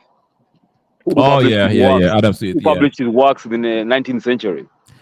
Yeah, no, yes, no. Adam Smith was about Adam Smith. From what I've heard, Adam Smith is the father of capitalism. He wrote that book. What's the famous book by Adam Smith? What is it called? Wealth of Nations. Wealth of Nations. Wealth of Nations. Yes, Wealth of Nations. Museveni was basically telling us how he was giving the basics of how communities transact with each other. It wasn't really about any philosophical. No, he discussed poverty and umaskini and how to get out of it. How do nations become wealthy? That's the question he posed, and then he went ahead to try and answer that question in a very crazy way. But that's Museveni. That's who he is. Okay. The other day I saw him. He went for a conference with I think Putin. Putin had put together a conference for African leaders. Yes, I remember that.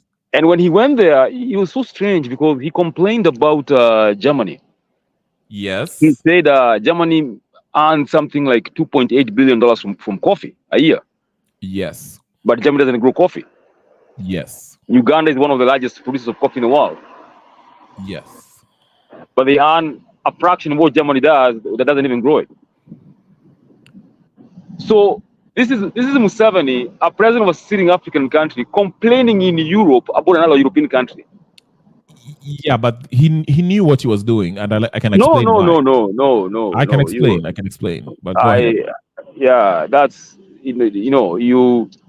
Number one, you're in power for so long. Power is in your head. You're busy stealing minerals from Congo. I mean, come on, dude. Just step down, man. No, I'm not here to deny Museveni. Museveni should go. I think he should go. I agree with you there that Museveni is outdated. He needs to go.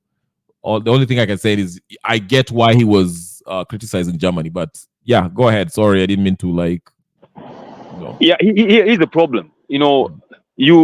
You and I live in the United States, right? Right. When you and I were to go back, say, to Kenya and become leaders, I mean, I hope we'll do things differently. Because at one point, America was a poor country. At one point, Argentina was wealthier than America. Jamaica was wealthier than America at one point in history. So America didn't start by blaming other people to get where they are. So that's my point. They did start by complaining about England, where they came from. I'm just being silly, but I get your point.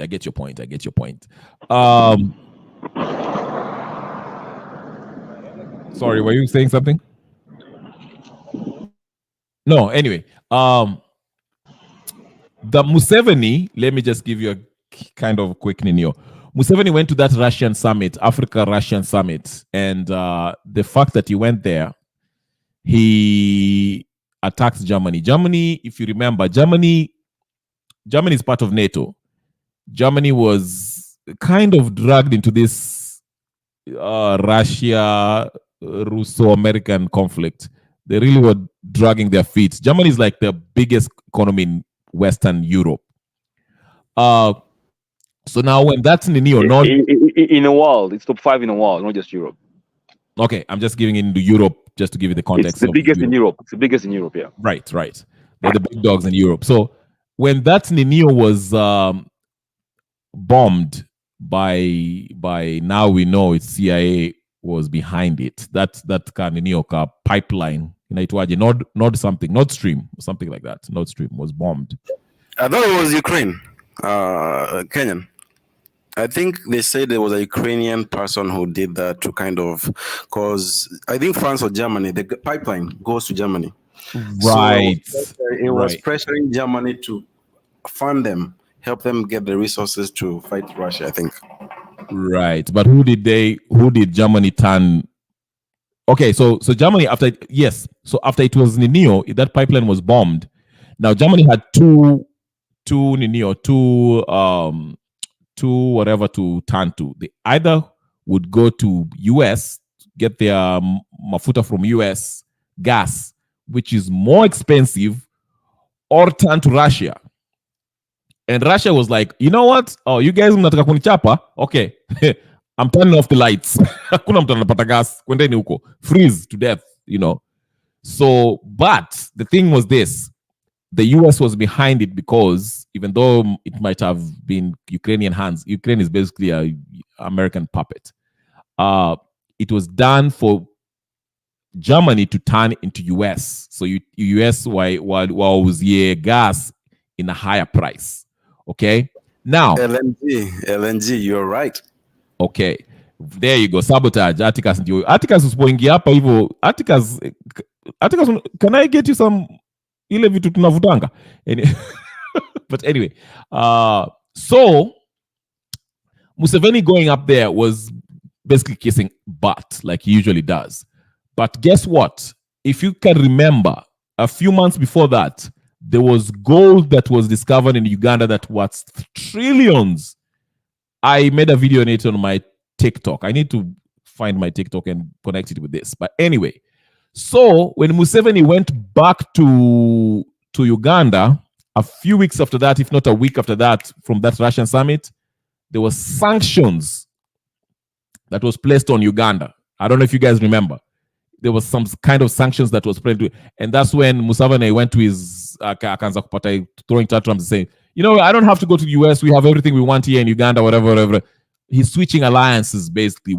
That's what I'm saying, you know, after that meeting. Because remember, even Ruto wanted to go to that African-Russian summit. Meg Whitman akampigia simu kwamba, do not. Akatuma Alfred Mutua. I remember that part. Anyway, so what I'm saying is this. That speech that he gave about Germany, Museveni is not stupid. He was playing to the gallery. He knows Russia and Germany were not on the same page at the time. So he was just playing politics and that. But I get what you're saying, Bernard. I know what you're saying. I'm not in a disagreement as far as Museveni is saying. But it seems like Museveni was saying something deeper than. I'm glad that Kiki umenipatia hiyo speech because I didn't listen to it all. I might play the whole thing because Mabri here is telling me in his speech he hinted of another candidate who had previously approached him. To me, that was like, if you people can't like this, I have an option. KK, should I continue KK with this thing? Ama uko na maoni hapo? Do you have something to say? Yes. Play it of wakati anaanza kuongea story ya candidates, the AU thing. Cut it from there. But play it until there. Ikifika hapo kata. Okay. To me, I just wanted to understand. Just can you help me with this? What was he snapping on? Vile anaanza kusema ati, you know, you brought me here because of Raila. What was that all about? I think now whatever is happening in Kenya, it has spilled over to his country. Oh, and yeah. So Anambia, it's kind of he's advising Ruto, stop this, fix the basic stuff. That is true. That is very true. Fix the basic stuff, do the bare minimum, people can live comfortably, I think. He's saying, can you say that one more time? Kulikuwa na makelele in the background. What's it? Anasema, I think the point was, I was najaribu kupatia Ruto advice mbele ya kila mtu, awambie fix the basic stuff. Even if you want to steal, do the basic stuff, the economy to run just normally. Then you can do whatever you want. But yeah. Maybe Bernard can have a different opinion. Bernard, how did you view it? Bernard agrees with you, I guess. Yes, I say that. I'm agreeing with you. That's right. Okay. That's good. I've lost that speech. What was it? Museveni. Nilikuwa nacheza hapa and I accidentally removed it because nilikuwa naona mmetosheka na Museveni. But I'm glad you guys told me about this speech because I miss kuisikia. Nilisikia tu snippets pale alikuwa anasema mambo ya Babu Owino and all that stuff. And then the part where he's snapping. Hold on. His speech, I saw it. Ilikuwa nachezwa West Africans who are talking about whatever is happening in Burkina Faso and Niger and Mali. His speech, that part was taken from whatever is happening in, like those people who are discussing whatever is happening in Mali, Niger, and Burkina Faso. They took that part and they were trying to compare whatever is happening there as well to kind of give the story, the full story, the connectivities. Okay. By the way, Senegalese president who was 45-year-old, the young man, he's kind of disappointing everyone because he's kind of what wanasema he's starting to praise France, Macron, and the Senegalese people are not happy about that because they chose him. They voted for him thinking that he will be taking that Ibrahim Traore route. Ibrahim Traore, speaking of him, survived another coup d'etat or assassination attempt or whatever the case is. One of his folks tried to get him out. The guy has gone through like 17 attempts of coup d'etat. You see what happens when you kick out the US and that's why I was telling people here and they didn't agree that you need somebody to. That guy is still alive. Ibrahim Traore is alive because of the Russians are kind of helping him out. You cannot survive that. But anyway, let me not digress. Turudi kwa Museveni. Museveni was giving us some gems. Alikuwa anatuhubiria hapa mambo mengine ambayo tulikuwa hatushiki. Hebu turudi kwa Museveni. Let me go up and here's Museveni. Museveni. Sorry guys, let me just. Okay, here it is. We continue. I don't buy from him, but we speak the same language. Chemuge. Yes, you are Terere, but are you solving my problem? This is really good. In my tribe, they say, Agandi, how are you? So. What's that, KK? Nasema, this is really, really good. He is very smart. Kutumia hizi vitu. Ana connect watu he's very funny, I think. I've never listened to him by the way before. I'm impressed by how he knows a lot of languages, like anasema Terere, Chamuge, whatever. Yeah, he's really knowledgeable. Play it, Skiza. He actually did. He just said Terere. We discovered that if you produce a good or a service, people from your tribe may not be the one to buy that good or service. You may find the people in another tribe of Uganda are the ones who buy what you produce. They are the ones who have, who don't have what you have. So therefore we say, you people, you see, Uganda is more important for you than your tribes.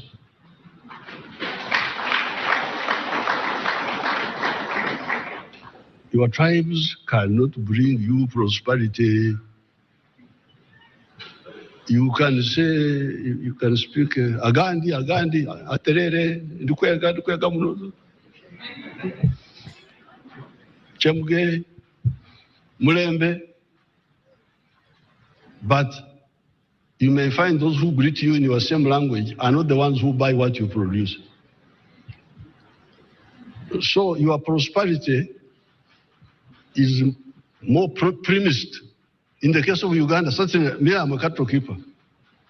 I'm a Mnyankore. Have you ever heard of Banyankore? If you have not, if you have not heard of Banyankore, this is one of them. But the Banyankore don't buy my milk, mainly because they also have milk. I have milk, they have milk. I have beef, they have beef. I have bananas, they have bananas. So the people who buy my milk are the people of Kampala. Other people. So that's why in our movement, principle number one, ideological principle number one is patriotism.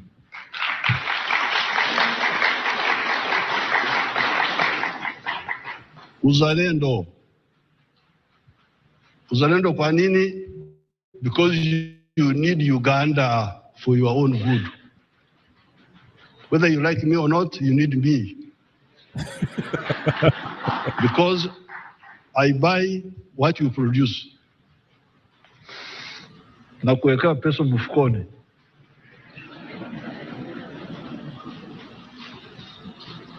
So, when the Ugandans woke up and they started producing, there's a lot of production in Uganda. Not everything is in surplus. Hatuna ukosefu wote. Now, when they started producing a lot of milk, a lot of sugar, a lot of bananas, a lot of cement, everything, the internal market was not enough. The Ugandan market was not enough. So, where do we put the sugar? Where do we put the milk? But your leaders were telling you about the tribes. Why don't the tribes solve your problem? Wakabila yameshindwa. So we said, okay, have you heard of East Africa? Have you heard of Africa? Oh yes, we have heard, but we didn't. Because they were not caring about Africa. They were not caring about East Africa. Now that they have woken up and they are part of the wealth creation, they are discovering that they need East Africa. They need Africa. Because they need to prosper under you. The sugar now. Please, fungua sukari yabana. When you cross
Sorry, guys.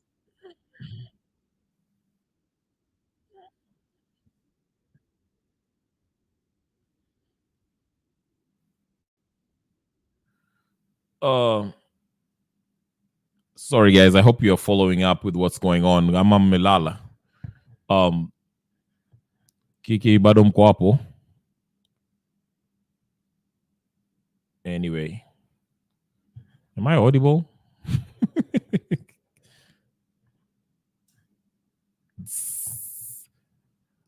All right, ladies and gentlemen, brothers and sisters, to the Lenny.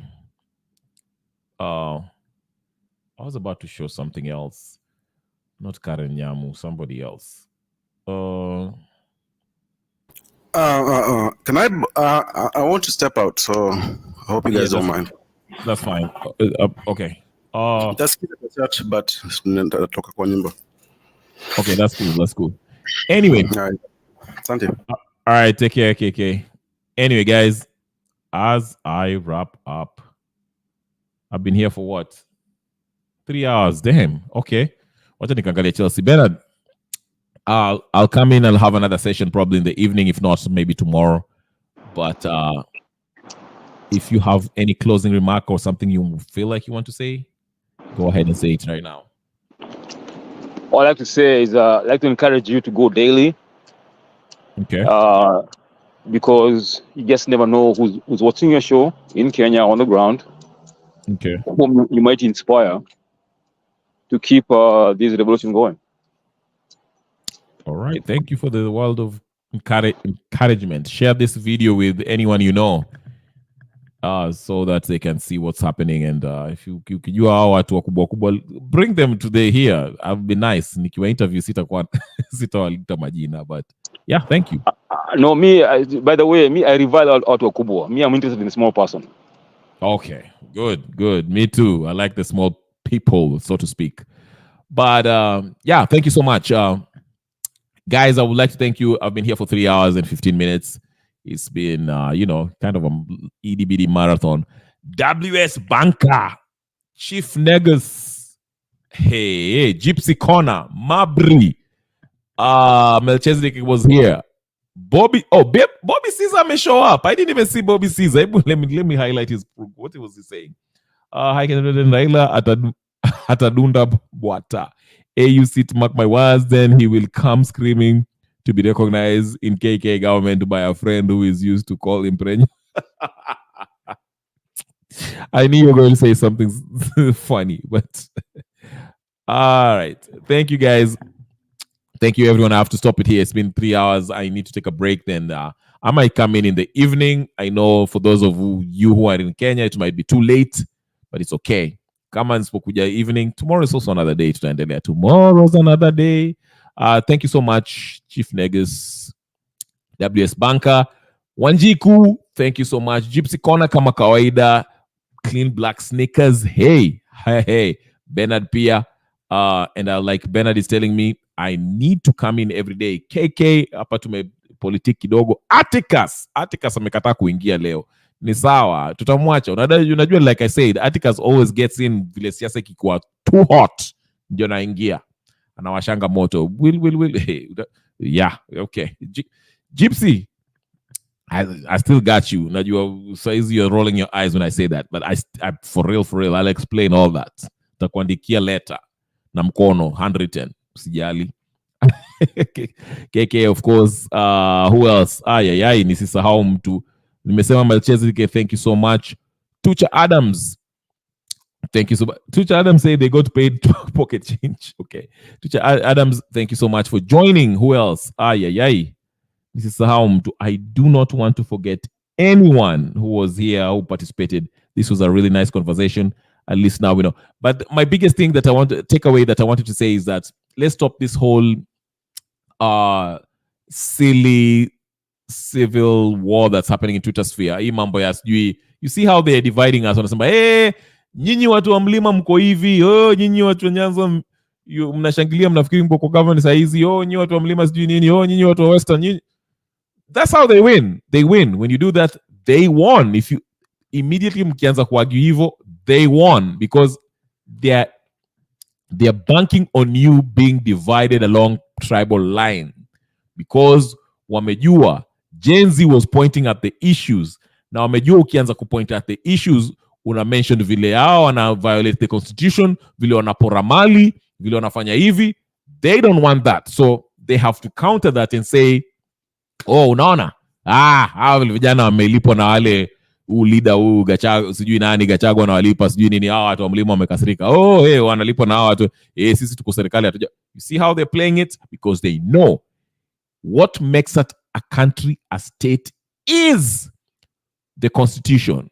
It tells us how we rule ourselves and the laws that they are passed that has to, respect The rule, every law in Kenya that is made has to be within, collaborates or coincide with the constitution. It can't be outside the constitution. It has to kind of So what I'm saying is this: what makes us a country is that constitution, because that's the document, the covenant, so to speak, that we agree upon.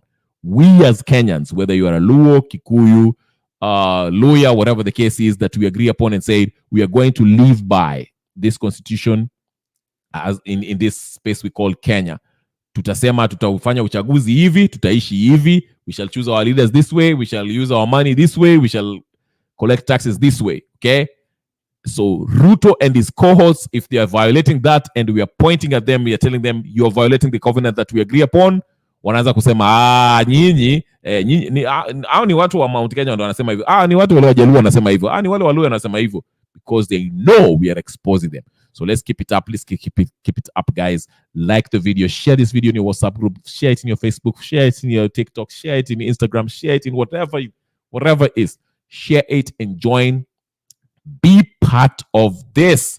Be part of this. Be part of this, so that every time we come in, we talk about this, guys. Thank you so much. Share, like, subscribe, and I will see you guys later. I might come in the evening and we might just talk about, I don't know, maybe I feel like talking about Africa in general, not just Kenya. But I like this speech by Museveni. I don't like Museveni as a person, but he kind of mentioned something bigger as far as Africa is concerned. And also South Africa is something interesting is happening in South Africa that's kind of the same as Kenya, but that's another story for another day. Anyway, guys, like, share, subscribe, comment, and I will see you later. Thank you, Bernard. I'll see you later. And everyone else in the chat, peace and blessings. I'll see you guys later. Bye.